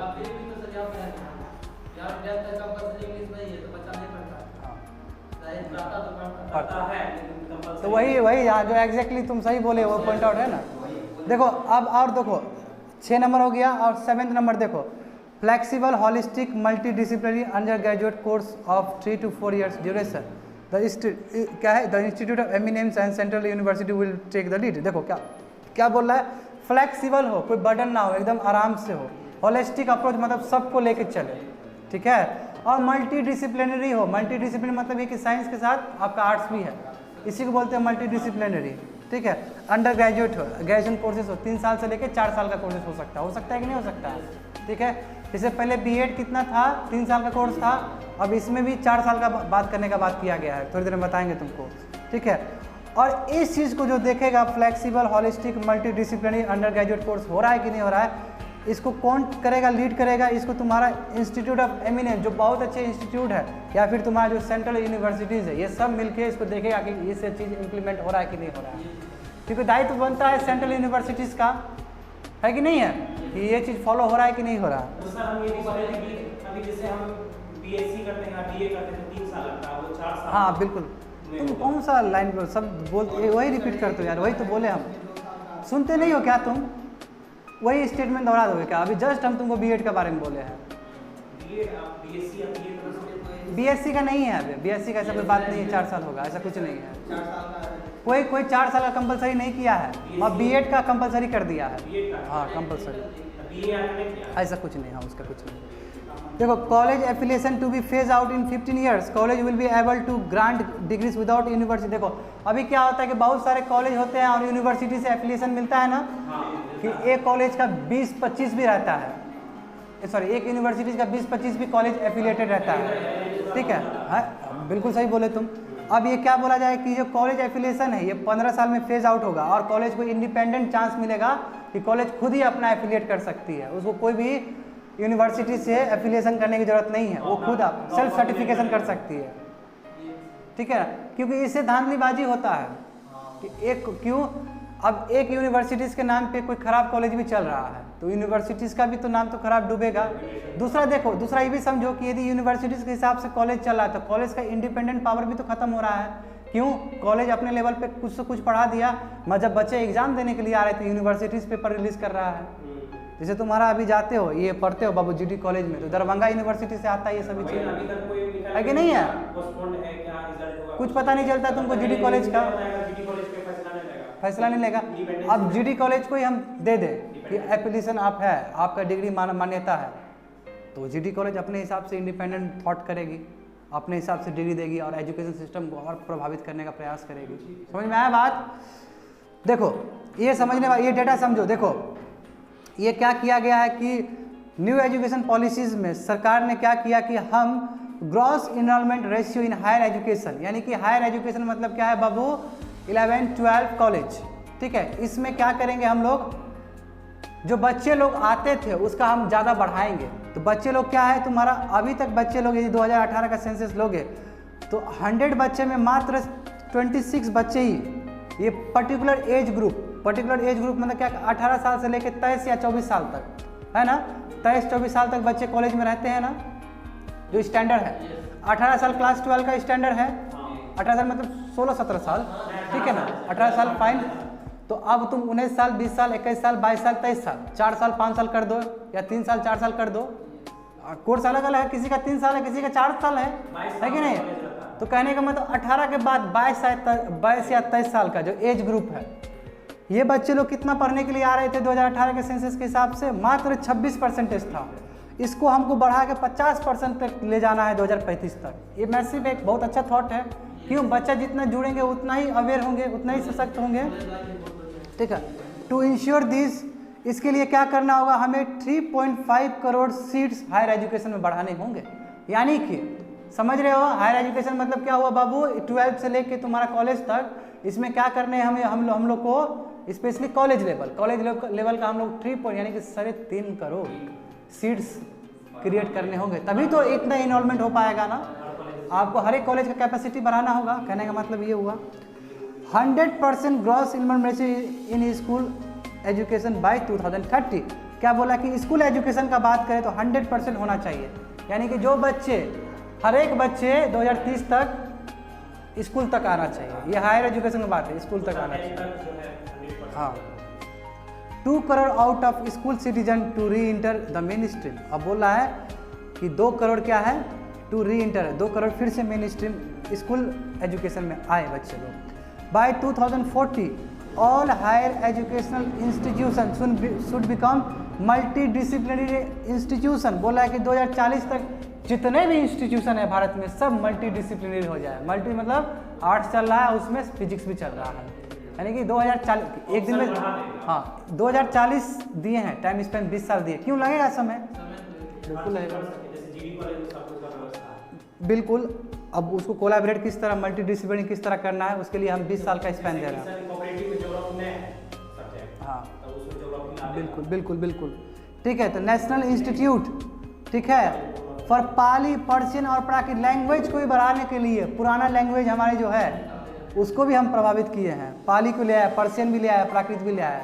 देख रहे हो, बुद्धा को फिर ओरिजिनेट कर दे रहे हैं, महावीरा को ओरिजिनेट कर रहे हैं यहाँ पे, ठीक है। Indian arts of all kinds to be offered to the students at all the levels of Indian arts and architecture. जो पढ़ते हो बाबू तुम लोग यहाँ पे, मधुबनी पेंटिंग, अब जो नहीं कि जो सिविल सर्विस का तैयारी कर रहा है वही जान रहा है, ये चीज़ सब जानने का प्रयास करें। अच्छी बात है ना, तभी तो एक IAS को ज़्यादा पता रहता है, ठीक है। एक IAS को ज़्यादा पता रहता है तो क्या होता है कि वो अच्छे से डील करता है सोसाइटी के बारे में। और तुम्हारा जो सोचने का तरीका है और बीटेक वाले स्टूडेंट का जो सोचने का तरीका होगा या SI का बहुत डिफरेंट होगा दोनों का। क्यों? क्योंकि तुम्हारा एजुकेशन तुमको प्रभाव डालेगा उस चीज़ को लेके, है बिल्कुल डालेगा। अब देखो तीसरा 13 क्या है? 13 ये है कि लंच तो आपको मिल ही रहा था, आप ब्रेकफास्ट भी मिलेगा आपको गवर्नमेंट स्कूल में। जाएंगे तो ब्रेकफास्ट करेंगे, उसके बाद तो ही राम है तू करीब करके जाओगे अंदर, फिर खाओगे, फिर लंच के लिए रुकोगे। गाना तुम लोग गाई हो? मेरा फेवरेट गाना था, कितना अच्छा ट्यून है ना इसका ना, इस गाने का तू ही राम है तू करीब हो, ये जो उसका ट्यून है।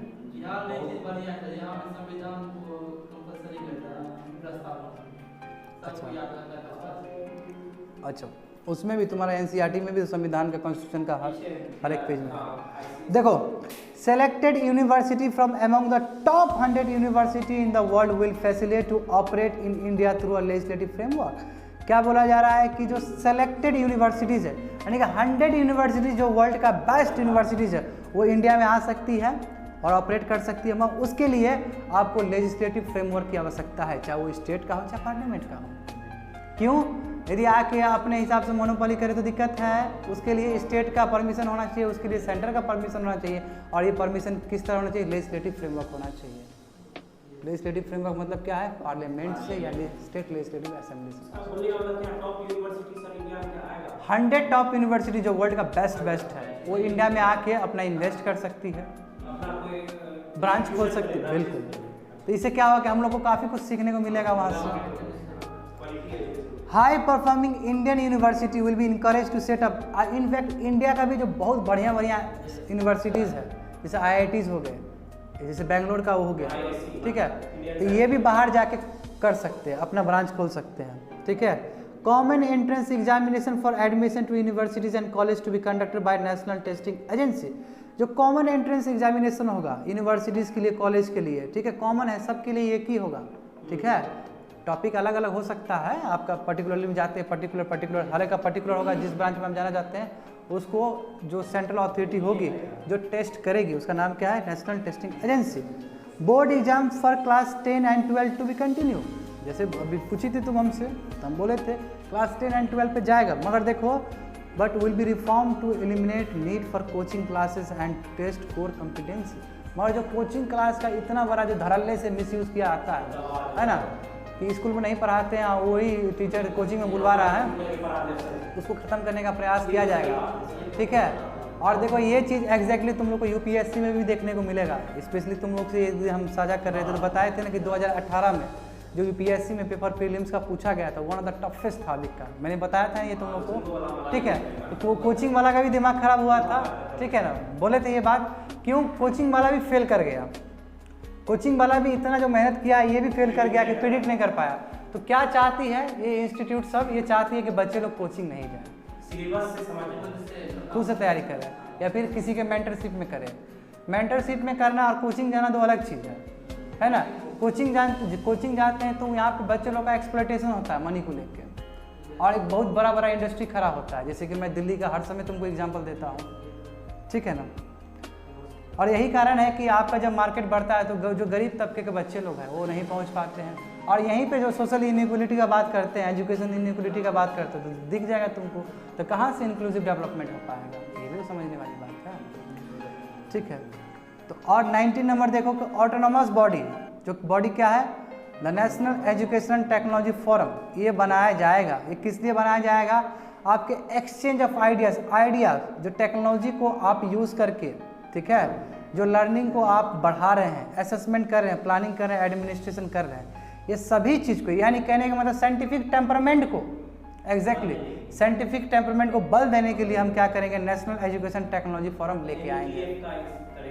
बिल्कुल, ठीक है। Integration of technology will be done to improve classroom process, technology को जोड़ेंगे। अभी जो कर रहे हैं वो टेक्नोलॉजी है कि नहीं है, ये किए अभी किए हम, तुमको कहीं कंफ्यूजन हुआ फिर जाकर रिविजिट करके यूट्यूब पे देख सकते हो, स्मार्ट क्लास का है कि नहीं है।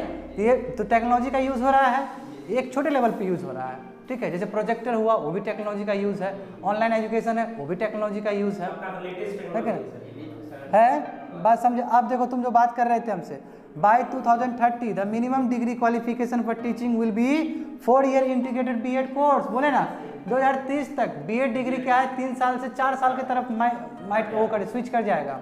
ठीक है, और dedicated unit for the purpose of creating digital infrastructure, वही बोले कि डिजिटल इंफ्रास्ट्रक्चर क्रिएट करने का बात है। जब कोविड क्राइसिस में हम लोग ये जाने ये चीज़, online education, digital content, digitally पढ़ रहे हो, capacity building will be set up in the ministry of education, दो सभी इंफ्रास्ट्रक्चर क्रिएट करने का बात है क्या, बिल्कुल। ठीक है, setting of a gender inclusion fund, एक फंड बनेगा, ठीक है, स्पेशल एजुकेशन जोन बनेगा, किसके लिए, डिसएडवांटेज रीजन्स और ग्रुप, जो गरीब तबके के लोग हैं जिसके पास एजुकेशन नहीं पहुंच पाया, उसके लिए अलग से हम फंड तैयार करेंगे ताकि उसको भी मुख्य धारा में ला पाए हम। तो बहुत नोबल थॉट है, कितना बड़ा कितना कॉम्प्रिहेंसिव तरीके से कस्तूरी रंगन, हाँ, जो इसरो के चीफ थे, कितना बढ़िया ड्राफ्ट बनाए हैं। और उससे पहले 2016 में कौन बनाए थे, सुब्रमण्यम साहब, TSR सुब्रमण्यम। ठीक है, बिल्कुल वही है ना, ग्रुप्स वही है। Academic banks of credits to be established to facilitate transfer of credit, देखो ये समझने वाली बात है। देखो 1 साल हम पढ़े तो ये भी 2 साल भी पढ़े तो ये डिग्री भी ट्रांसफर होकर चला जाएगा, यानी कि बीटेक 4 साल का है, और हो सकता है कि 2 साल में मेरा मन वो हो जाए कि हमको छोड़ना है, तो मेरा बर्बाद ना हो, वो 2 साल का भी हमको डिग्री मिल जाए, और जो नया चीज़ हम करना चाहते हैं वो डिग्री में वो ऐड हो जाए। इसी को बोलते हैं क्रेडिट एडिंग या एडिंग ऑफ क्रेडिट। ये चीज़ तो बहुत अच्छी बात है ना, इससे बच्चा क्या होगा कि डिमोटिवेट नहीं होगा, उसको लगेगा ठीक है गलत रास्ते पे चल गए थे या जो मन नहीं था बर्बाद नहीं हुआ मेरा। तो यही समझो कि एकेडमिक बैंक ऑफ क्रेडिट, इसी को बोला जाता है इस टेक्नोलॉजी को, ठीक है, टू बी इस्टेब्लिश किया है ताकि ट्रांसफर ऑफ क्रेडिट ट्रांसफर हो जाएगा, समझे। National research foundation will be establish to foster a strong research culture, बोले ना रिसर्च एंड डेवलपमेंट कल्चर को बढ़ाना बहुत जरूरी है, क्रिएटिविटी के लिए, कोलैबोरेशन के लिए, है कि नहीं है। 21वीं सदी का डिमांड है ये चीज़, तो उसके लिए हम क्या करेंगे, एक फाउंडेशन बनाएंगे, उस फाउंडेशन का नाम क्या होगा, नेशनल रिसर्च फाउंडेशन। अब देखो नेशनल फाउंडेशन लिटरेसी, यही numeracy is to be implemented by 2025, ये क्या है कि आपका national foundation literacy and numeracy mission होगा। क्यों, अभी जस्ट हम लोग बात किए थे ना कि बच्चे लोग यदि न्यूमरेसी और लिटरेसी पढ़े तो बच्चे लोग का दिमाग तगड़ा होता है ना, न्यूमरेसी मैथमेटिक्स माइंड तगड़ा करता है ना। तो ये देखो गवर्नमेंट भी इस चीज़ को एड्रेस कर रही है और 2025 तक ये चीज़ हमको इम्प्लीमेंट करना है इस मिशन को, ठीक है, लिटरेसी एंड न्यूमरेसी मिशन को। और school exams in grade 3, 5 and 8 to be test learning and outcomes and come out with 360 degree progress card. अब ये नहीं होगा कि आपको मिल जाएगा 90 मार्क्स 70 मार्क्स, ऐसा नहीं होगा। ओवरऑल आपका डेवलपमेंट देखा जाएगा कि आपके अंदर मोटिवेशन फैक्टर कितना है, आपके अंदर इन्वायरमेंट लेके कितना सतर्कता है आपके अंदर, आप कितने अच्छे से एक लीडर बन सकते हैं। ये कॉम्प्रिहेंसिव है। क्यों? बच्चा मैथमेटिक्स में अच्छा हो गया, लीडरशिप क्वालिटी 0 है तो क्या होगा? ये तो काम नहीं देगा ना। आपके लाइफ में जो पर्सनैलिटी है उस पर्सनैलिटी में बहुत सारा चीज़ होना चाहिए आपके अंदर। तो ये ओवरऑल डेवलप, जैसे कि अभी क्या है, बच्चा पास कर गया 90 आया तो बच्चा लोग बहुत खुश, लड्डू खा रहा है बैठ के घर में, है कि नहीं है? लड्डू भी, वो भी मूंगमा लड्डू खा रहा है, ठीक है ना, जो हनुमान जी को चढ़ाया जाता है ट्यूसडे को, वो लड्डू खा रहा है बैठ के, बताओ, ठीक है ना। और वो क्या किया? रोट लर्निंग था वो समझ जाओ। तो अब क्या करना है, बच्चा लोग क्या कर रहा है? रोट लर्निंग नहीं कर रहा है। तो इसलिए देखो एक शब्द है learning and outcomes, test learning and learning मतलब आप जो पढ़े हैं और आपका आउटकम्स क्या हुआ है। देखो हम लोग जो बात करते हैं तो हम लोग क्रिटिकल थिंकिंग से उस चीज़ को सोच के कहाँ तक ले जाते हैं, यही उसी को आउटकम्स कहते हैं। क्रिटिकल एनालाइजिंग, क्रिटिकल थिंकिंग है ये, बात समझे।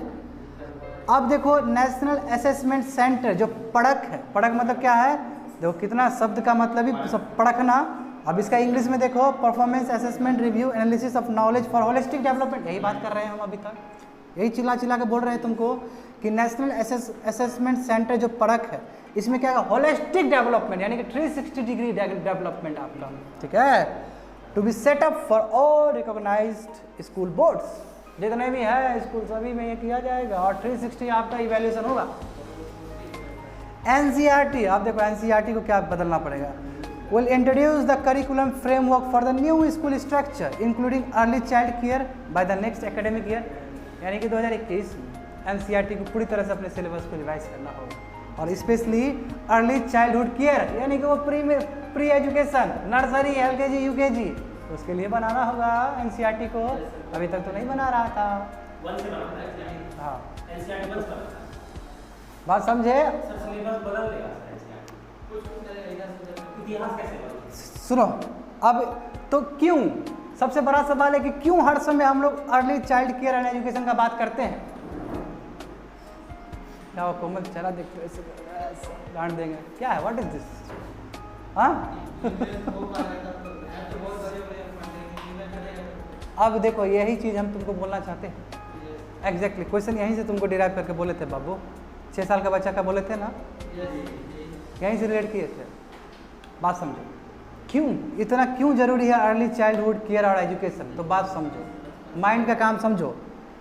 0 से 3 इयर्स का बात समझो। The child tries to comprehend sounds, मतलब बच्चा चाहता है साउंड को कम्प्रीहेंड करना, मतलब सीखना, मदर जो सिखा रही है वो सीखने का प्रयास करता है ना। बच्चा पा पा करता है, बाद में बोलता है पापा, पापा को नहीं बोल रहे थे, पानी को बोल रहे थे, जैसे हेलन किलर बोलती थी। हेलन किलर सुनी हो नाम? बात समझ में आ रहा है? तो बच्चा साउंड मतलब क्या कि बच्चा अपने लैंग्वेज में वो हो रहा है, हासिल हो रहा है। बच्चा देखते हो 2 साल 3 साल में ठेठी भाषा है तो अच्छा ठेठी बोलना शुरू कर देगा बच्चा लोग, है ना। देव के साथ रखोगे तो बिगड़ भी सकता है ना। The child tries to learn the mother language in its own way, है ना, यही बात बोला हुआ। साउंड मतलब यही है, अपने तरीके से लैंग्वेज को कंप्रीहेंड करता है।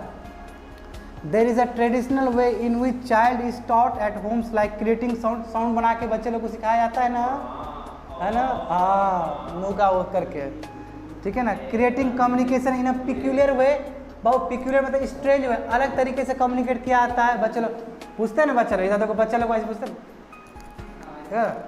तो बच्चा फिर बच्चा का भाषा फिर माँ ही समझती है ना, तो माँ बोलती है कि सुनना चाहता है, हाँ। And child will appreciate this effort this aspect, और चाइल्ड को मज़ा आता है उस लैंग्वेज में चाइल्ड अपना कम्युनिकेट कर पाता है। यानी कि 0 to 3 इयर्स में कम्युनिकेशन बच्चे का कितना इंपॉर्टेंट है। इमोशनल कनेक्ट देख रहे हो, this are the parts of training child gets at home, और ये ट्रेनिंग है बचवा लोग का, हाँ बुतरूप लोग का ट्रेनिंग है, और जो घर में मिलता है उसको स्पेशली माता जी से, ठीक है। मगर इतना ही नहीं, अब 3 साल बाद बचवा लोग का माइंड अब डेवलप्ड होगा। अब स्कूल जाने के लिए तैयार 3 से 6 ईयर्स। देखो अब बचवा लोग का क्या होगा, the brain here develops very fast, बहुत तेजी से डेवलप होता है। देखते हो बच्चा लोग, बहुत वेरी गुड, एक्सीलेंट, इतना कैचिंग पावर स्ट्रांग होता है बच्चा लोग का कि तुम लोग को हरा देगा, गलत नहीं है कि नहीं है? अब उसको जिस हिसाब से मॉडल कीजिएगा ना मॉडल होगा। देखो वही इसलिए बोले बाबू उस समय ये तुमको डेटा भी दिए थे, हमें याद होगा, होना चाहिए। सेकंड देखो 85% of the brain becomes matured by 6 years, यानी कि तुम्हारा ये जो ब्रेन है बाबू 6 साल में ही तुम्हारा 85% डेवलपमेंट हो गया था, यानी कि ये 6 साल में ठीक से मिला तो ठीक है। तो इसका मतलब क्या है कि देव को ठीक नहीं मिला है वहाँ पे।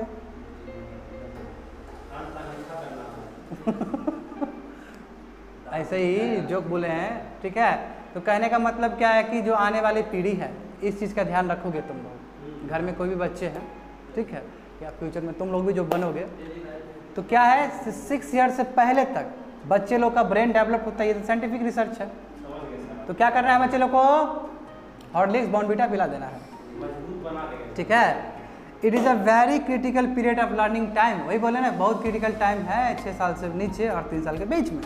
इन this period how we stimulate appropriate regions of the brain the child will develop on those lines। कैसे बच्चा लोग सिमुलेट करता है, ब्रेन का यूज़ करता है, कौन सा हो सकता है मैथमेटिक्स पार्ट बहुत अच्छे से यूज़ कर रहा हो बच्चा, हो सकता है कुछ और साइंस वाला लॉजिकल थिंकिंग कर रहा है। बहुत भांजा के एग्जाम्पल दिए थे कि नहीं दिए थे, तो बच्चा यही समय डेवलप हुआ था। भाई बताओ क्या कर रहा है लड़का। This are because of different stimulation the brain receive with respect to the ability to learn from the outside world. क्यों? क्योंकि इस समय ब्रेन में बहुत सारे हार्मोन्स जनरेट होते हैं, स्टिमुलेशन होते हैं, उसके हिसाब से हम लोग आउटसाइड वर्ल्ड से या फिर बहुत सारे एस्पेक्ट ऐसा कुछ सीखते हैं। तो बच्चा लोग का जो दिमाग है एकदम माइंड शार्प होता है, और इसमें बच्चा लोग को जो चीज़ सिखा दो, जैसे बच्चा लोग को कंठस्थ हो जाता है ना, कई लोग बच्चा लोग संस्कृत का श्लोक भी याद कर लेता है इस एज में, है ना, और बूढ़े होके जाके वही चिपकाता है बैठ के। क्यों? और जो बच्चे देखो संस्कृत का विद्वान लोग को देखना, उसके घर में भी विद्वान होते हैं, क्योंकि उसको पता है, और संस्कृत का श्लोक याद करना तो आसान बात तो है नहीं, है ना। तो this is the end of first editorial. खुशी मनाओ। सर बच्चा वीडियो सीखने में जो यूपीएससी का सिलेबस बता रहे हैं, इतना ही बच्चे लोग को बोर नहीं करना है, ठीक है। देखो without wasting time I would like to divert your attention towards second editorial। तो नेशनल एजुकेशन पॉलिसी है, टाइम बिल्कुल है, ठीक है। नेशनल एजुकेशन पॉलिसी क्या है, साइलेंट फीचर्स हो गया, करेक्ट। अब क्रिटिकल एनालिसिस है बाबू। देखो अब ये समझना बहुत आसान है, क्यों? क्योंकि पहले हम लोग समझ गए, तो उसमें मैंने तुमको लू फॉल्स भी बता रहा था मैं। अब वही यहाँ पे लू फॉल्स और एडवांटेज भी तुम लोग समझ ही लिए हो, है कि नहीं है ना। तो अब जो करेंगे उसमें ज़्यादा समझाने की बात नहीं है, उसमें कुछ पॉइंट समझाएंगे, मगर most of the point cover हो चुका है। तो देखो ये कब आया था, ये हिंदू में 2 अगस्त को आया था, टाइम्स ऑफ इंडिया में 1 अगस्त को आया था, बिजनेस स्टैंडर्ड में 1। यानी कि ये भी तुम्हारा 3 एडिटोरियल का मिक्सचर है बाबू, बड़ा है ये भी, ठीक है। मगर अच्छी बात ये है कि इसका कॉन्सेप्ट समझ चुके हो तुम लोग, समझ में आया ना। जैसे इन्वायरमेंट इम्पैक्ट असेसमेंट के बारे में कितना बड़ा भी हम तुमको लेके आए रामायण पोथा, तो कॉन्सेप्ट तो समझ चुके हो। हालांकि 2 दिन बाद 3 दिन बाद लाएंगे एक बार रामायण पोथा फिर से, क्योंकि जुलाई में हम कल भी बताए थे ना, 1 जुलाई में भी आर्टिकल है, हम सिमुलेट करके रखे हुए हैं, ठीक है। मगर अगस्त का भी कवर करना है, हेडेक पे हेडेक है। तो जीएस पेपर 2 देखो, फटाफट खोल के देखो, वही सिलेबस है, 14 नंबर जो बोले थे, एक बार फिर से देख लो, रिविजिट करो उस चीज़ को। Issues relating to development and management of education human resources, बिल्कुल वहाँ विजिट करना है। अब देखो वही बोले क्रिटिकल अप्राइजल है, इसका मतलब क्या, पॉजिटिव और नेगेटिव। तो देखो तो क्या है पॉजिटिव, एडवांटेज पार्ट देखते हैं। The policy is long overdue. तो देखो क्या है, the policy try to move away from the summative assessment towards more formative assessment in the board exams and the focus is to help guide the development of the child. यहाँ क्या है, summative वही रॉटन learning को हटा के, ठीक है, अब फॉर्मेटिव असेसमेंट की तरफ लाया जा रहा है। फॉर्मेटिव असेसमेंट का बच्चे के 360 डिग्री वही लर्निंग आउटकम्स, उसकी तरफ लाने का प्रयास किया जा रहा है इस नए पॉलिसी के द्वारा। सेलेक्टिव से मल्टीपल डिसिप्लिनरी, हाँ, तो क्या हो जाएगा, बच्चे का जो वही लर्निंग एंड आउटकम्स तगड़ा हो जाएगा।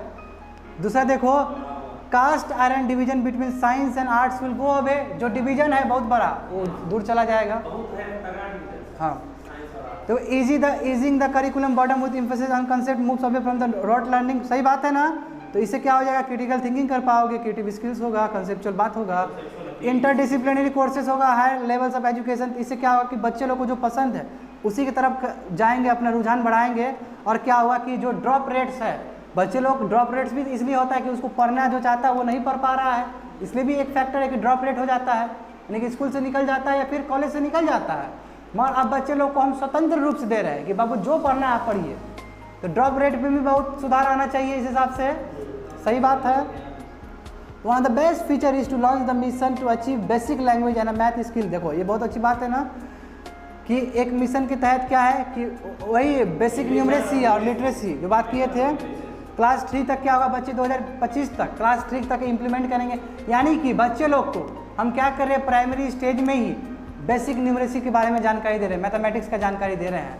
तो बच्चे लोग का जाहिर सी बात है क्रिटिकल थिंकिंग डेवलप हो रहा है, यानी कि पॉलिसी बहुत अच्छा है, ठीक है। यही देखो, अब यदि तुम 3, 5, 8 देखोगे, 3, 4, 5, 6, 8, इसका देखो 360 डिग्री है असेसमेंट, इससे परफॉर्मेंस उसका बढ़ेगा। Creation of a national research foundation है कि नहीं है, ये बताए थे ऊपर। इससे क्या होगा, इसमें बाकी सभी मिनिस्ट्री हेल्प करेंगे और तुम्हारा जो क्या है will make our research impactful. और जो रिसर्च है हम लोग का, जो रिसर्च एंड डेवलपमेंट है वो इम्पैक्टफुल होगा। और बोले ना बाबू तुम लोग को कि एक कॉलेज कर रहा है, दूसरा कॉलेज कर रहा है, यूनिवर्सिटीज़ कर रहा है, सबको कोलैब कर देंगे, तो नेशन बिल्डिंग में हेल्प होगा। क्योंकि अभी जो हो रहा है RD हो रहा है क्या, रिसर्च एंड डेवलपमेंट साइलोज में हो रहा है, इंडिपेंडेंट ढंग से हो रहा है। तो इंडिपेंडेंट ढंग से हो रहा है तो वो तो वहीं तक सीमित है ना। आपको सबका एजुकेशन क्रिएटिविटी आपको वो करना होगा ना, क्लब करना होगा, एक्सचेंज। अब देखो स्पेशल एजुकेटर्स लोग आएंगे, नए नए एजुकेटर्स लोग आएंगे, तो जाहिर सी बात है तुम्हारा इसके लिए क्या होगा, for the establishment of research centre. ज़रूरी है कि रिसर्च सेंटर्स और ज़्यादा भारत में बने, तभी लोग आप ये करेंगे, ठीक है। तो उसके लिए आपको स्पेशल एजुकेटर्स का रिक्रूटमेंट भी होगा, जो कि है, ठीक है। मिनिमम डिग्री जो टीचिंग का जो 4 साल का है, कितना अच्छी बात है 2030 तक। इससे क्या होगा कि टीचर और समृद्ध होगा, है ना, स्किलफुल होगा, वेरी गुड, ठीक है। And a common national professional standard for teacher, ये भी एक डेवलप किया जाएगा, किसके द्वारा, national council for teacher education by 2020 in consultation with NCERT, SCERT teachers etcetera. यानी कि बड़े बड़े ऑर्गेनाइजेशन काम करेंगे टीचर के स्किल डेवलपमेंट में, टीचर के टीचिंग डेवलपमेंट में, जरूरी है, ठीक है। Education in mother tongue till 5 and emphasis on vocational education are welcome. जो क्लास 5 तक है ये भी वेलकम है, क्यों, क्योंकि बच्चे को अपना लैंग्वेज भी सीखना बहुत जरूरी है, ये बात से आप इनकार नहीं कर सकते। मगर साथ साथ एक लूप होल्स क्या है कि इंग्लिश आप छोड़ नहीं सकते हो, कि आप इंग्लिश पसंद करो या ना करो आपको पढ़ना ही है, उस लेवल तक इंग्लिश का पेनिट्रेशन है। देखो challenges likely be to encounter implemented challenge, मैं बोल रहा है कि चैलेंजेस है, इसको इनकाउंटर करने में, इसको इम्प्लीमेंट करने में चैलेंजेस है। कैसे चैलेंजेस है, देखो it has not been present in parliament, ये पॉलिसी है, बताए थे ये सभी चीज़, है ना। तो अभी तक पॉलिसी है, जब पॉलिसी है जरूरी नहीं कि इसका इम्प्लीमेंटेशन स्टेट करे, क्योंकि क्या एजुकेशन कंकरेंट लिस्ट में है और पार्लियामेंट लॉ बनाएंगे तभी इम्प्लीमेंट हो सकता है, वही चीज़ बताया है। The proposal to make the mother tongue the medium of instruction till, ये क्या होगा, ये डिबेट खड़ा कर देगा भारत में, बहुत बड़ा डिबेट खड़ा कर देगा, बोल रहे थे ना।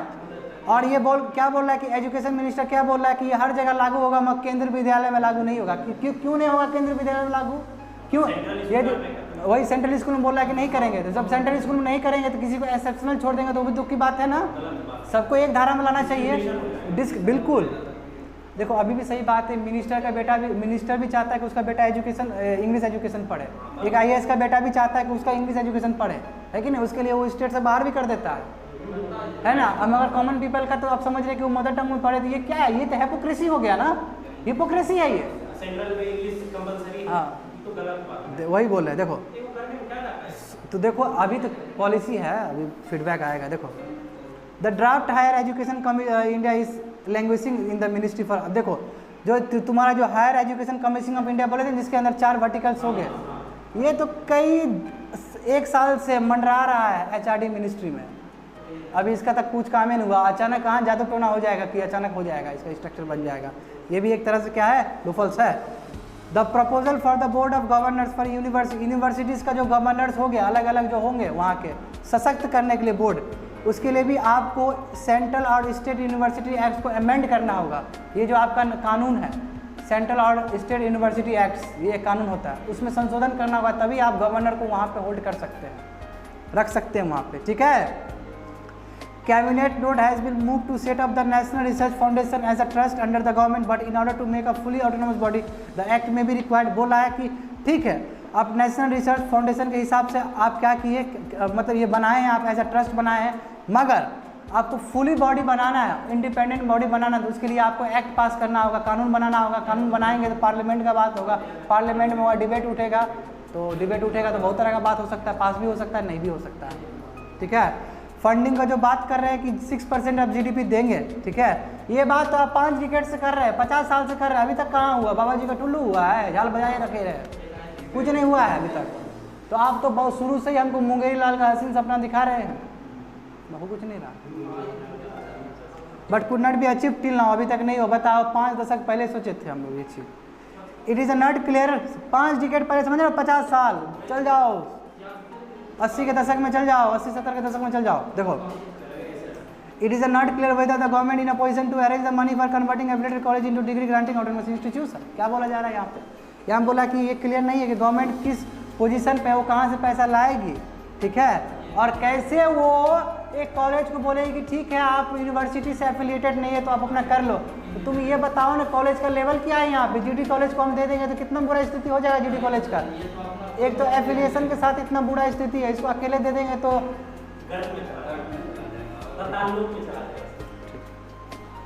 आएगा तुम जो consensus with the state on issues like apex body for the higher education and common interest may prove difficulty। जो बोले ना कि कॉमन इंटरेस्ट के लिए हम बनाएंगे, अथॉरिटी बनाएंगे, है ना, इतना आसान नहीं है जितना आसान कॉपी में बना दिए। कितना कॉम्प्लेक्स है, कितना डिबेट हुआ, कितना, एक तो ऐसे ही हम मेडिकल को बनाए तो साउथ वाला स्टेट कर दिया डिबेट, जान ही रहे हो तुम लोग। 1 आउट ऑफ 4 टीचर, बताओ 4 टीचर में 1 टीचर तो एब्सेंट रहता है गवर्नमेंट स्कूल में, ठीक है, बहुत सारे स्टेट्स में इंडिया का, ठीक है। लेस देन, वही यही बोल रहे थे बाबू तुम, नीतीश समझो, less than 10% teachers pass the teacher eligibility test, बोले थे ना 100% में 10 से कम परसेंटेज तुम्हारा ये टेस्ट पास कर पाता है, यानी कि एक्चुअल में 10% ही लोग ऐसे जो टीचर बनने लायक है, यानी कि 90% लोग जाके सिस्टम को ख़राब कर रहे हैं, है ना। तो नो सिस्टमेटिक एफर्ट, अभी तक कोई एफर्ट नहीं बनाया गया कि कैसे सुधारा जाए। 10 देखो 2011 और 20 के 18 कंपेयर में देखो, यही बोल रहे थे हम, बोल रहे थे ना बाबू कि स्कूल फंडेड, तुम्हारा जो प्राइवेट पब्लिक फंडेड, यानी कि गवर्नमेंट स्कूल से बहुत लोग डिजर्टेड कर रहे हैं ना, निकल रहे हैं वहाँ से। यही डाटा दिया गया कि तुम्हारा 11 और 18 के बीच में, ये तुम्हारा इतना क्या है, कितना साल हो जाएगा जी, 7-8 साल के बीच में लगभग 2.5 करोड़ 2.4 करोड़ लोग क्या किए, इस गवर्नमेंट स्कूल को छोड़ के प्राइवेट की तरफ मूव किए, तब जाके तुम्हारा 11 करोड़ का आंकड़ा आया है वहाँ पे, है ना, सॉरी 12 करोड़ का आंकड़ा आया था, 11.9 12 करोड़ का आंकड़ा आया था, यानी कि बहुत सारे इसमें 2.5 करोड़ लगभग ये पहले गवर्नमेंट स्कूल में ही थे, वो स्विच कर गए। इसका मतलब क्या कि सिचुएशन ठीक नहीं है एजुकेशन का, और बेचारा जो स्विच नहीं किए हैं तो उसका 2 केस हो सकता है कि जो स्विच नहीं किए हो सकता है कि वो नॉर्थ ईस्ट का हो या फिर वो साउथ इंडिया का हो, वो क्योंकि नॉर्थ ईस्ट में गवर्नमेंट स्कूल में पढ़ना शान की बात है, प्राइवेट को भी टक्कर देता है वहाँ पे, और प्राइवेट वाले बच्चे लोग चाहते हैं कि गवर्नमेंट में कैसे दाखिला हो जाए। हम खुद पढ़े हैं, ठीक है,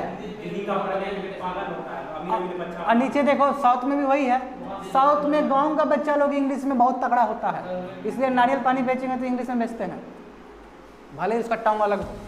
बात समझ में आया तुम लोग को?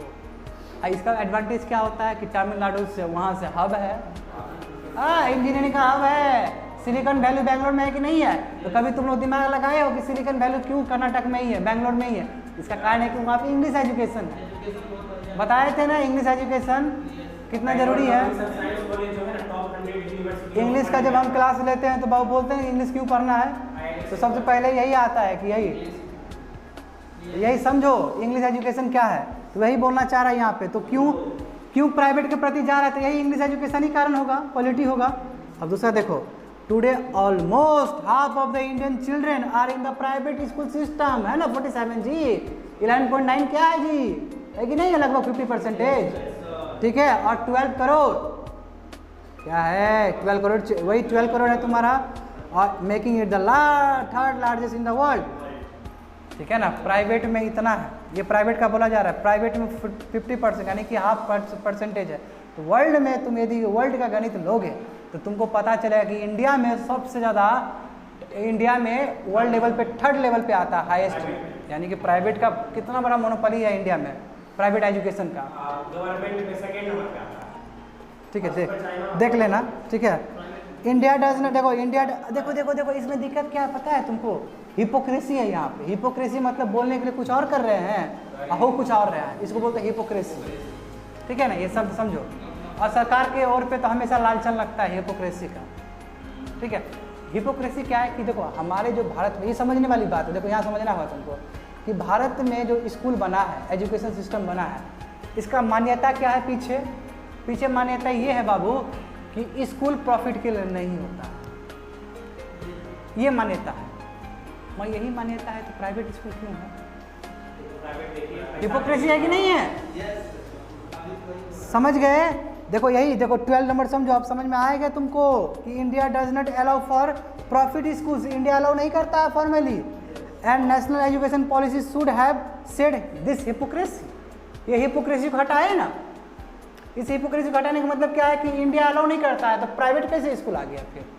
ये तो एक तरह से कन्फ्लिक्ट ऑफ इंटरेस्ट है, हिपोक्रेसी है। इसको नेशनल एजुकेशन पॉलिसी 2020 का इस चीज़ को एड्रेस करना चाहिए, बस, है कि नहीं है? And could have battle for the profit schools. ठीक है ना, और ठीक है, अब पूरी तरह डिक्लेयर कर दो ना कि प्रॉफिट स्कूल हो सकता है, ताकि प्राइवेट आप खत्म नहीं कर सकते हो। तो आप बोल दो कि इंडिया अलाउ करता है प्रॉफिट स्कूल्स भी, बोल दो ना। ये झूठ मूठ का हिपोक्रेसी काहे रखे हो इंडियन एजुकेशन सिस्टम में? 9 out of the world top 10 economies allow for profit. बोले ना कि वर्ल्ड में 10 बड़े बड़े इकोनॉमी है, चाहे यूके हो, यूएस हो, चाइना हो, इंडिया हो। ठीक है, इंडिया तो अलाउ नहीं कर रहा, बाकी जापान है, ऑस्ट्रेलिया है ना, ये सब करता है। और जो एक नहीं कर रहा वो इंडिया ही है, 9 आउट ऑफ 10, क्योंकि इंडिया का रैंक आता है ना 5th 6th में। देखो, it is a difficult for a honest person to start a school. इससे क्या होगा? ऑनेस्ट पीपल को दिक्कत होगा क्लास स्टार्ट करने के लिए, because it requires somewhere around 35 to 125 permission and can take up 5 years and lakhs in bribes. देखो करप्शन है ना, एक स्कूल बनाने के लिए भी चंगड़ाबाजी को दिए जा रहे हैं पैसा। चंगड़ा मतलब जो वहाँ पे फंसा हुआ है, स्टेज बाय स्टेप होता है कि नहीं करप्शन यहाँ पे? इसको करप्शन दिए तो ये अपना सरदार को पहुँचाएगा, सरदार को पहुँचाएगा।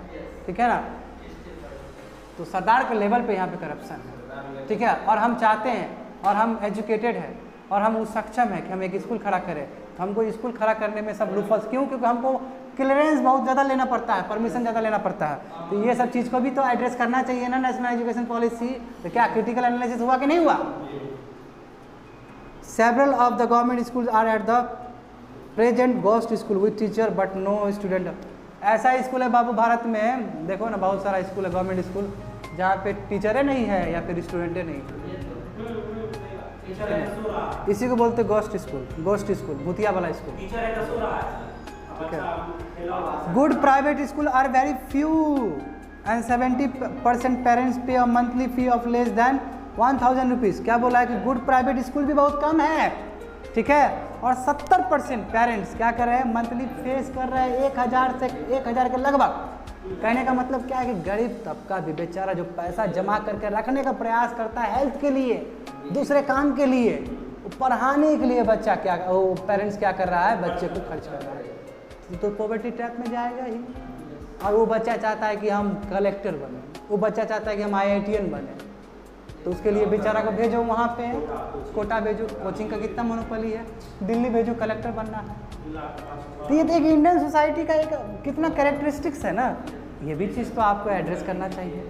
समझो, it cost a third to educate a children in the private school versus system as a result of efficacy and we cannot get better learning outcomes at a lower cost। जानते हो कि बेटर लर्निंग, अच्छा पढ़ने का, critical thinking के लिए पैसा लगता है ना।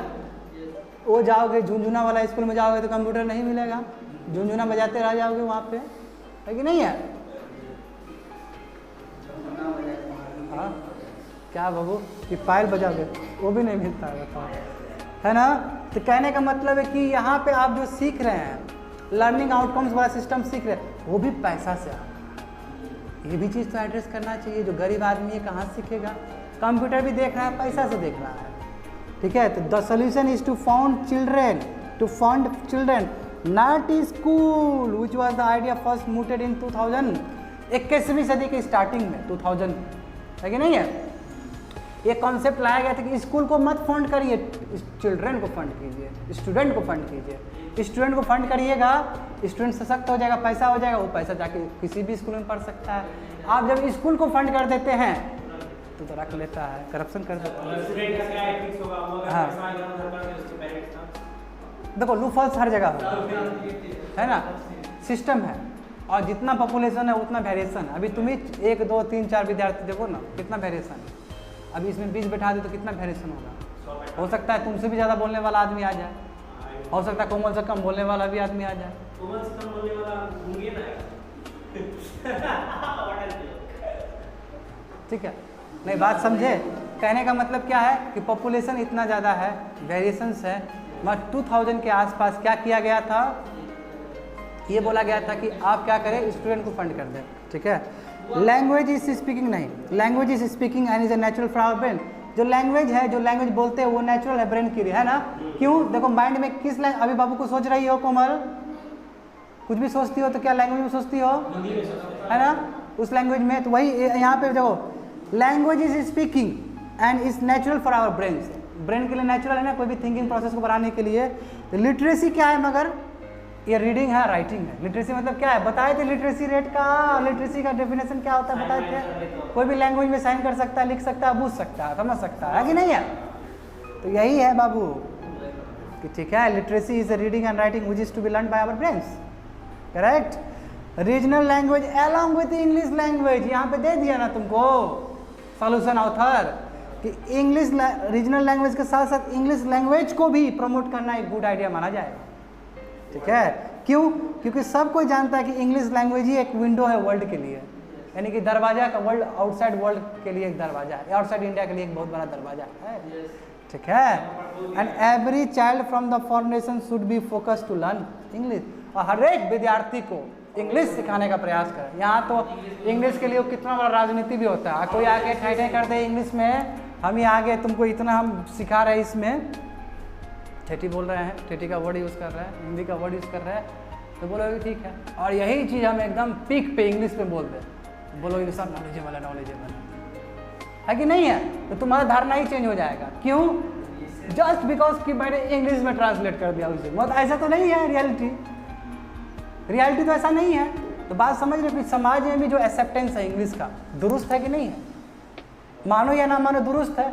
तुम ही जाएगा, अब देखो बाबू तुम अभी 3 हो, तुम जाए कोई तुमको हवलदार पकड़ लिया, तुम इंग्लिश में बोला what is rubbish, how can you touch my head, हाँ है कि नहीं है। Do you know constitution, do you know the article 14, do you know the article 21, 19। बोले अरे बाप, अरे बाप रे, विदेश से प्रकार, छोड़ो इसको, तहलका मचा देगा। ये बोलेगा तुम बाबू तुम्हारा क्या स्थिति है, ये बोला कि सर ऐसा बात है कि ये दिक्कत है। तब दिक्कत तो आप होबे करते बाबू, इधर आवत तो डाल देगा। क्यों? देखो ये ठेठी में बोला है, ये बोल ही नहीं रहा है, तो ये भी जाएगा, ये भी जाएगा, वो इंग्लिश में बोले चल देगा।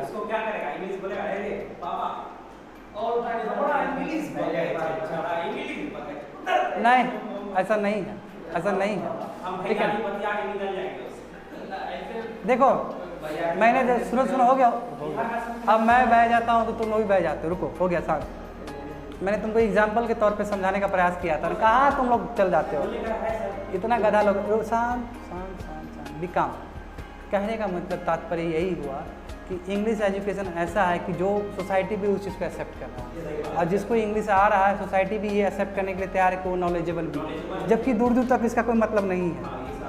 मैं पहला डे 1 में ही हम बताते थे, लेकिन याद करो कोमल, मेरा पहला लेक्चर क्या था कि इंग्लिश आता है, इसका मतलब ये मत समझो कि तुमको आता है ज़्यादा, है कि नहीं, कि लैंग्वेज, क्योंकि नॉलेज किसी भी फॉर्म में होता है। अब बीइंग इंग्लिश टीचर मैं ऐसा बोल रहा हूँ, इस चीज़ को भी एड्रेस करने वाली बात है।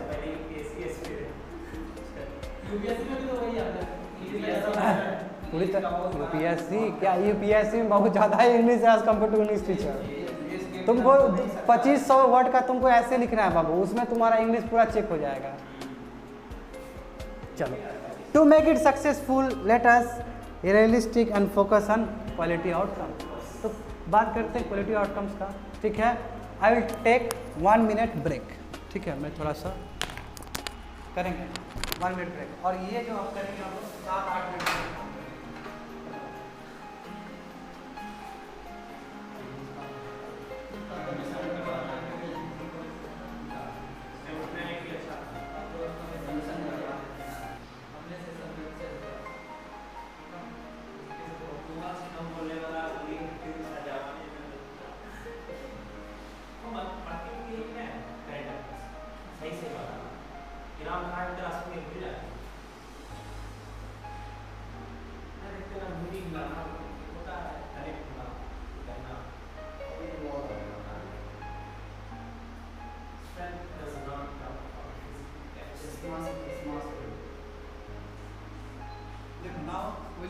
आर्टिफिशियल इंटेलिजेंस, ठीक है। आर्टिफिशियल इंटेलिजेंस, तो आर्टिफिशियल इंटेलिजेंस के बारे में क्या जानते हो तुम लोग? कि देखो, आर्टिफिशियल इंटेलिजेंस के बारे में यही जानो, अब डिस्टर्ब मत करना बिल्कुल, है ना, टाइम बहुत ज़्यादा हो गया। टॉपिक आज बहुत ज़्यादा कॉम्प्लिकेटेड था, है ना, वास्ट टॉपिक था आज, है ना। देखो, आर्टिफिशियल इंटेलिजेंस यही समझो कि आर्टिफिशियल इंटेलिजेंस काम की रॉ डेटा, ठीक है, रॉ डेटा को, यानी कि वो डेटा अभी तरह से पूरी तरह से वो नहीं हुआ, परिपूर्ण नहीं हुआ है, वो डेटा को लेके हम फाइनल आउटकम्स को तैयार कर रहे हैं। जैसे डायग्नोसिस में बोले थे कि फलना डेटा आया, उसके हिसाब से क्या हो रहा है कि आपको ये ट्रीटमेंट करना चाहिए, बिल्कुल। तो रॉ डेटा को आप बीच में लेवलर्स मतलब जो बीच में काम करने वाले लोग हो गए, जैसे चाइना अभी आएगा इसी में कॉन्टेक्स्ट, चाइना में बहुत सारे लेवलर्स लोग को एम्प्लॉय किया जाता है, ताकि देखो बीच में आर्टिफिशियल एक्सपर्ट हो गए तभी ना होगा जी, ये सब तो एक्सपर्ट का काम है।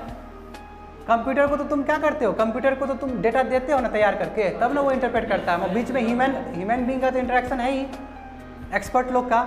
तो कहने का मतलब है कि जिस तरह आप सेमीकंडक्टर का दौर को गवा दिए, आप उसमें आगे नहीं बढ़ पाए, और इंडस्ट्री 4.0 जिस तरह आगे बढ़ रहा है ना, 5G है कि नहीं, ये सब चीज़ में आर्टिफिशियल इंटेलिजेंस, ये सब चीज़ में यदि आप पीछे हो जाएंगे तो कंट्री बहुत पीछे चला जाएगा टेक्नोलॉजी में।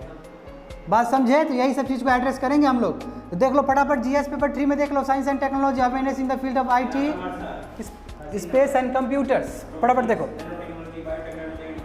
ये बिजनेस लाइन का आर्टिकल है बाबू, 27 जुलाई 2020 को आया था बिजनेस लाइन में पेपर में, ठीक है, ये बहुत इंपॉर्टेंट पेपर है, ठीक है।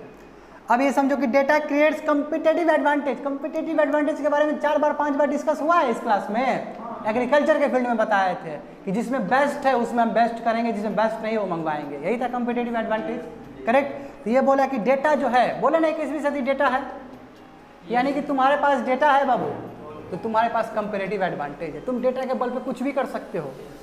तो तभी तो बोला जाता है 21वीं सदी डेटा एज है। 20वीं सदी क्या था? ऑयल एज था, ऑयल सेंचुरी था, तेल का सेंचुरी था, जहाँ पे हम कुवैत का झगड़ा भी देखे थे, हाँ, जो किए थे 1991 में दौड़ के जाना पड़ा था हमको, उससे पहले कुवैत वाला हमला हुआ था वहाँ पे, हाँ। तो समझ, ऑयल का डिप्लोमेसी था, अभी क्या है, डेटा का डिप्लोमेसी है। इसीलिए तो टिकटॉक को बैन करना पड़ा जी, है कि नहीं, प्राइवेसी कंसर्न है। क्यों?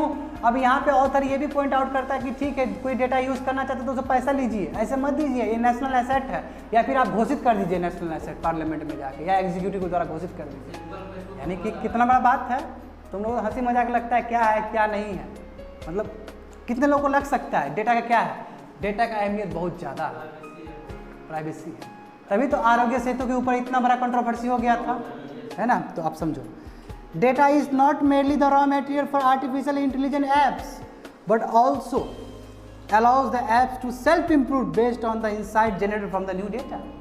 क्या है कि आप डेटा मत समझो कि खाली ये रॉ मटेरियल है आर्टिफिशियल इंटेलिजेंस के लिए। इनफैक्ट ये क्या है, एप्स टू सेल्फ इम्प्रूव, यानी कि अपने आप को इम्प्रूव करने का तरीका है, और उससे तुम्हारा आर्टिफिशियल इंटेलिजेंस ये तय कर पाया कि इसके लिए बेस्ट रिजल्ट क्या होगा, व्हाट टू डू। कोई एक डेटा दे दिए और आर्टिफिशियल इंटेलिजेंस यानी कि डिजिटल सिस्टम, कंप्यूटर भी हो सकता है और कोई दूसरा भी डिजिटल सिस्टम हो सकता है, तो आर्टिफिशियल इंटेलिजेंस के हेल्प से वो क्या कर रहा है, कंप्यूटर सिस्टम क्या कर रहा है, वो बता रहा है कि ये जो डेटा है ये कहाँ यूज़ होना चाहिए। यानी कि तुम्हारा तो काम ही वो कर दिया, मैं उसके लिए तुमको क्या करना पड़ेगा, रॉ डेटा को उस डेटा में कन्वर्ट करना होगा, तभी तो वो आंसर दे पाएगा।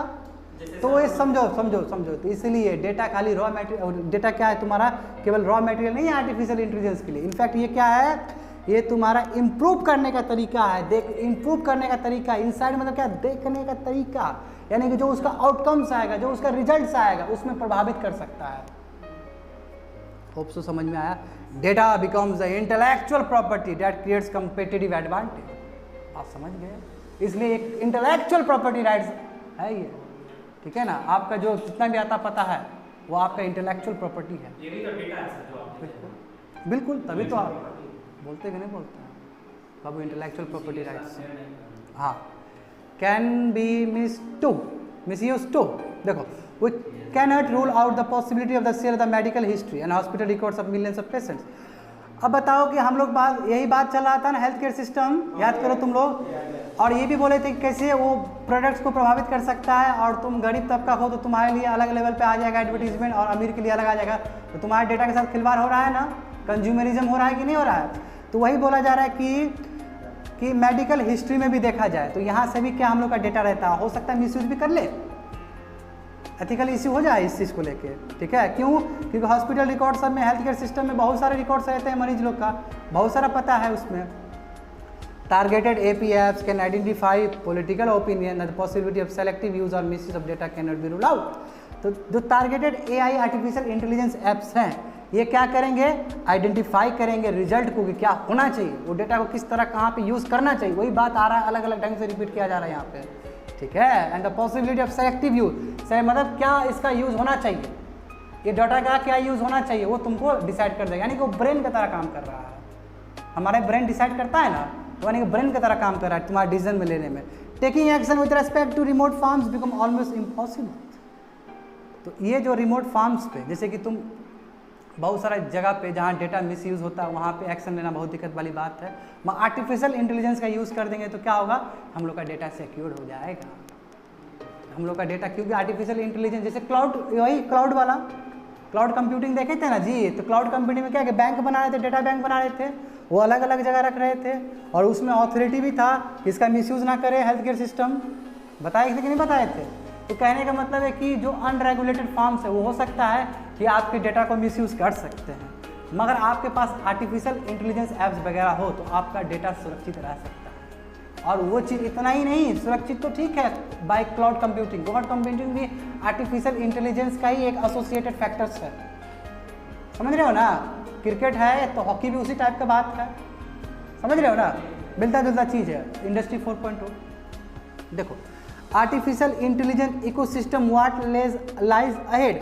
यदि देखा जाए तो आर्टिफिशियल इंटेलिजेंस इकोसिस्टम में आगे क्या है, आगे का दुनिया क्या है, आने वाले समय में क्या रूप लेगा, तो समझो कि artificial intelligence apps are estimated to add about $15 trillion और 17% to global GDP in the next 10 years।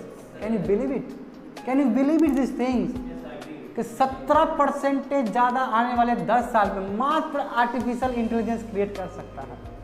इसका मतलब मैसिव, बहुत मैसिव है, वर्ल्ड का बता रहा है बाबू, मैसिव बहुत ज़्यादा है, हाँ बहुत ज़्यादा है, बहुत ज़्यादा है। By then over 70% of farm would use, और तब 10 साल बाद देखोगे कि 70% से अधिक या 70% तक फार्म्स वगैरह है ना, डिजिटल फार्म्स, कोई भी चीज़ डिजिटली, बैंक वगैरह हो गया है ना, और भी जहाँ पे डिजिटली होता है, बैंक हो गया या दफ्तर हो गया या क्लियरेंस के लिए सभी चीज़ हो गया, इन्वायरमेंट क्लियरेंस पास, कोई भी चीज़, या फिर तुम रिटर्न फाइल करते हो, जो भी मैकेनिज्म है, देखोगे तो लगभग 70% सभी जगह इन्वॉल्व हो जाएगा आर्टिफिशियल इंटेलिजेंस आने वाले 10 साल में। Artificial intelligence system are set to transform the health care system, finance, security, education, industry, agriculture, entertainment, इस क्षेत्र पर प्रभाव डालने वाला है। इसका मतलब हंसी मजाक वाला टॉपिक नहीं है, इसका मतलब क्या है कि पूरी तरह से प्रभावित करने वाला है दुनिया को आने वाले समय में आर्टिफिशियल इंटेलिजेंस।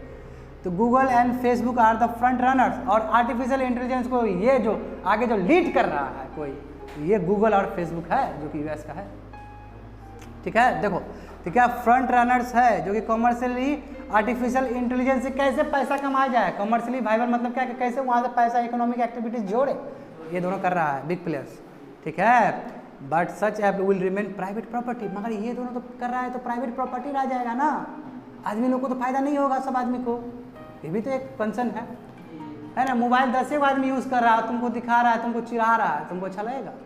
नहीं अच्छा लगेगा। तुम भी बोलोगे, मम्मी को बोलोगे मम्मी हमको भी मोबाइल खरीदना है, तो मम्मी बोलेगी तो हम तो नहीं खरीदे, तुमको कहाँ से दे, समझ में आ रहा है। तो आर्टिफिशियल इंटेलिजेंस की बात यही है कि 2 आदमी रेगुलेट कर रहा है वर्ल्ड में, तुम बोला हमको भी रेगुलेट करना, हमको भी रेगुलेट करना, तो कहाँ से? उसके लिए आपके पास रिसर्च एंड डेवलपमेंट होगा, उसके लिए आपके पास इंडस्ट्री और एकेडमिक इंटरेक्शन होगा।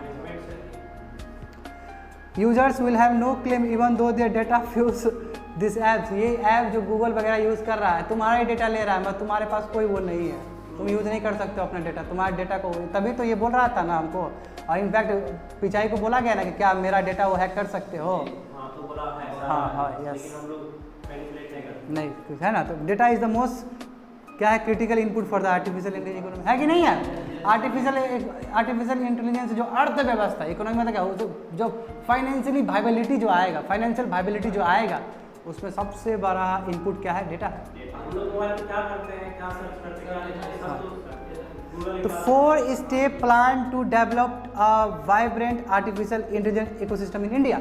इंडिया में जो आप पिछड़ गए, इंडिया बहुत पीछे है आर्टिफिशियल इंटेलिजेंस में, इसलिए बार बार ऑथर सब लोग लिख रहा है कि इंडिया को भी आप ध्यान देना होगा, नहीं तो इंडिया सेमीकंडक्टर में पीछे चला गया, तो अभी भी प्रभावित कर रहा है मैन्युफैक्चरिंग सेक्टर को, अभी भी बाहर से चाइना से आ रहा है हमारा प्रोडक्ट, और आने वाले समय में ऐसा ना हो कि आर्टिफिशियल इंटेलिजेंस से रिलेटेड जो भी टेक्नोलॉजी होगा बाहर से मंगाना पड़े, और फिर हैविली डिपेंड हो जाएंगे, तो फिर इंटरनेशनल सिनेरियो चेंज हो जाएगा, जैसे अभी देखो। क्या करना चाहिए? Data as a national resource, data को नेशनल रिसोर्स घोषित कर देना चाहिए, बोले ना। The government has to declare data as a national resource, government को डिक्लेयर कर देना चाहिए नेशनल रिसोर्स, भारत का संपत्ति है, ठीक है। प्राइवेट फार्म्स इंडियन और foreign should not own any data, ठीक है। दे मे कैप्चर और यूज इट फॉर, बोला है कि जो भी प्राइवेट फार्म्स हैं, जो भी फॉरेन फार्म्स है, वो हमारे डेटा को कैप्चर नहीं करे, वो यूज़ करे फिर हमको लौटा दे, और यदि उसको रखना है तो पैसा पे करें, सिंपल सी बात है, बिल्कुल। फार्म्स कैनॉट शेयर, ट्रांसफर और सेल डेटा, और जो डेटा वो लिया है वो बेच नहीं सकता या शेयर नहीं कर सकता, क्यों? ये करता है तो इलेक्शन कितना बड़ा प्रभावित होता है, सोशल मीडिया पे कितना प्रभावित होता है कि नहीं होता है सोशल इलेक्शन। मोदी जो जीते, मोदी बोल रहे ट्रम्प जो जीता था 17 में इलेक्शन, ये भी बहुत बड़ा हाथ है आर्टिफिशियल, गूगल का स्पेशली, फेसबुक का पूरा। इंडिया को नेशनल डेटा अथॉरिटी सेटअप करना चाहिए, जो हर एक चीज़, ये सभी चीज़ को देख पाए कि डेटा कहाँ जा रहा है, कहाँ आ रहा है, इंडिया में यूज़ हो रहा है कि नहीं हो रहा है, बाहर भी यूज़ हो रहा है, ये सभी चीज़ को देखभाल करें। तो यही national data authority create a cloud platform, बोले ना क्लाउड प्लेटफॉर्म बनना चाहिए, जहाँ पे प्राइवेट और गवर्नमेंट डेटा मेरी साइड, जहाँ पे प्राइवेट डेटा अलग से रह सके, जहाँ पे गवर्नमेंट डेटा रह सके, और दोनों में चुनाव हो सके, दोनों में चेंज आ सके, डिवीजन हो सके, यहाँ पे ये, यहाँ पे ये, उसके अंदर फिर सब डिवीजन। तो यही है तुम्हारा national data authority allow the sharing of specific data with farms and country based on clear principle मिला, अलाउंस मिला, परमिशन मिला, तभी आप शेयर कर सकते हैं, वो भी कंट्री के अंदर ही जब आपका ज़रूरत है, ऐसे नहीं कि गलत तरीके से नहीं, ये नहीं कि इलेक्शन को प्रभावित करना है, बात समझ गए। तो European general data protection regulation can be good reference on data sharing.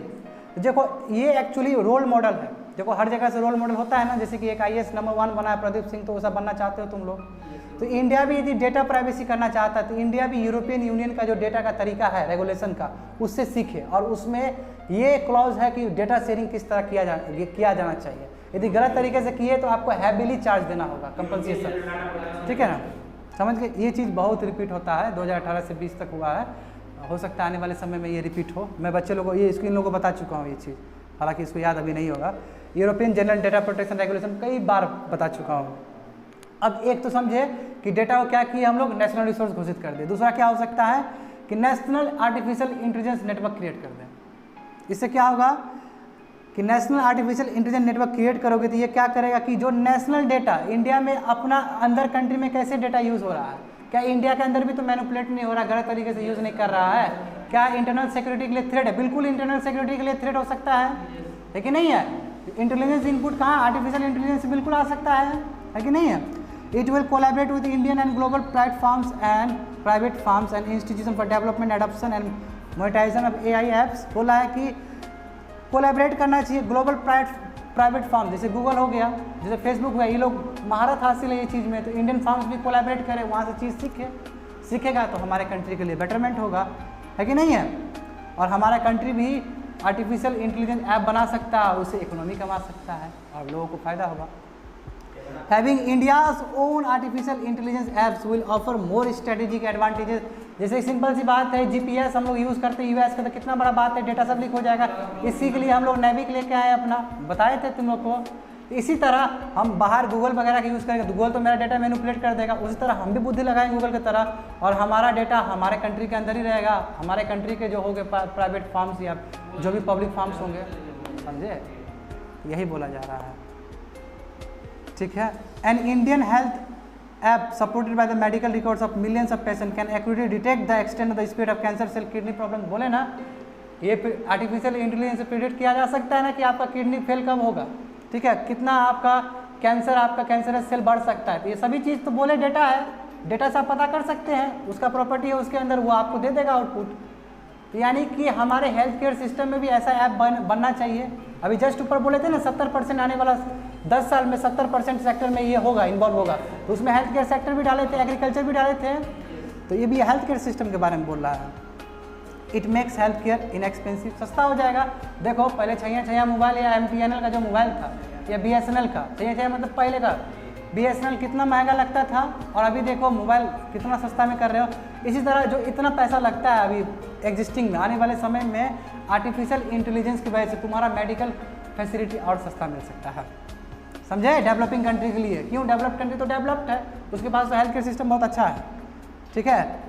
अब लगभग हम लोग लास्ट पहुंच चुके हैं। ग्लोबल डेटा लेवलिंग, हाँ बोले थे ना कि रॉ मटेरियल डायरेक्ट तुम्हारा आउटकम्स नहीं देगा, उसके लिए लेवलर्स होना चाहिए, बीच में लोग एक्सपर्ट होना चाहिए, बोले थे ना। तो ये देखो यहाँ पे होगा, raw data is of no use for AI application, बोले ना आर्टिफिशियल इंटेलिजेंस के लिए इसका यूज़ नहीं है, इसको लेवलर डेटा में जाना पड़ेगा, तब लेवलर डेटा तुम्हारा आउटपुट निकालेगा। तो देखो यही बोल रहा है कि a computer can see x-ray of a patient but can not identify the disease. X-ray तुम्हारा देख सकता है कंप्यूटर, ठीक है, मगर डिजीजेस वो नहीं कर सकता है कि कौन सा डिजीज है, मगर आर्टिफिशियल इंटेलिजेंस वहाँ पे लगा दिए तो एक्सरेज के थ्रू वो समझ जाएगा कि कौन डिजीजेस है। समझ में आया तुम लोग को। डेटा लेवलिंग, वही data labelling provides a connection between the raw material and its meaning to human beings. Raw material को एक ऐसा ह्यूमन बींग उसको समझ लिया और फिर वो आर्टिफिशियल इंटेलिजेंस दिए तो हमको बोल दिया कि आप ये करिए।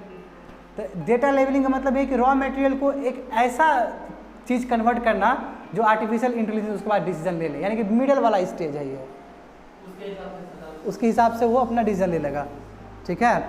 Making unstructured data artificial intelligence worthy is a labour intensive and time consuming.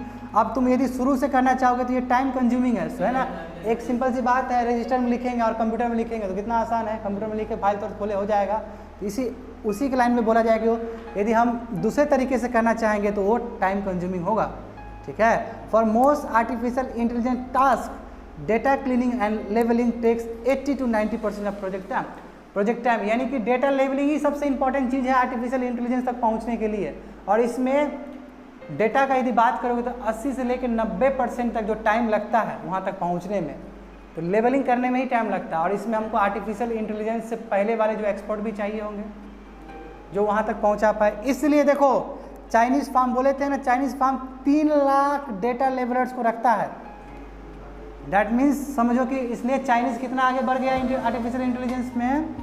We need to incentivise the opening of data labelling centre, इसलिए भारत में भी डेटा लेवलिंग सेंटर होना जरूरी है ताकि आर्टिफिशियल इंटेलिजेंस ठीक से काम करे और वहाँ से इकोनॉमिक एक्टिविटीज हम गेन कर सके, ठीक है। हाई क्वालिटी आर्टिफिशियल प्रोग्राम्स, अब देखो high quality artificial intelligence programmes क्या है। Let us introduce high quality artificial masters, नए मास्टर लाएँ, एक्सपर्ट लोग लाएँ, ठीक है, और top science and engineering college में इसको हम प्रभावित करें। ये भी एक कोर्स बना दें, IIT वाले लोग है ना वो भी सीखेंगे, है ना। तो वर्ल्ड हैज़, अभी वर्ल्ड में मात्र बताओ 10,000 ही हाई क्वालिटी AI एक्सपर्ट है, यानी कि गिना चुना हुआ, वर्ल्ड में बता रहा हूँ, गिना चुना हुआ बस 10,000 AI एक्सपर्ट है, ठीक है ना। इंजन बहुत कम होगा तो वर्ल्ड में ये हाल है, जबकि वर्ल्ड को लीड कौन करता है, वर्ल्ड को लीड करता है पहले यूएस आर्टिफिशियल इंटेलिजेंस, उसके बाद चाइना है और उसका कुछ यूरोपियन कंट्रीज हैं। समझ गए? That is the end of today's current affairs.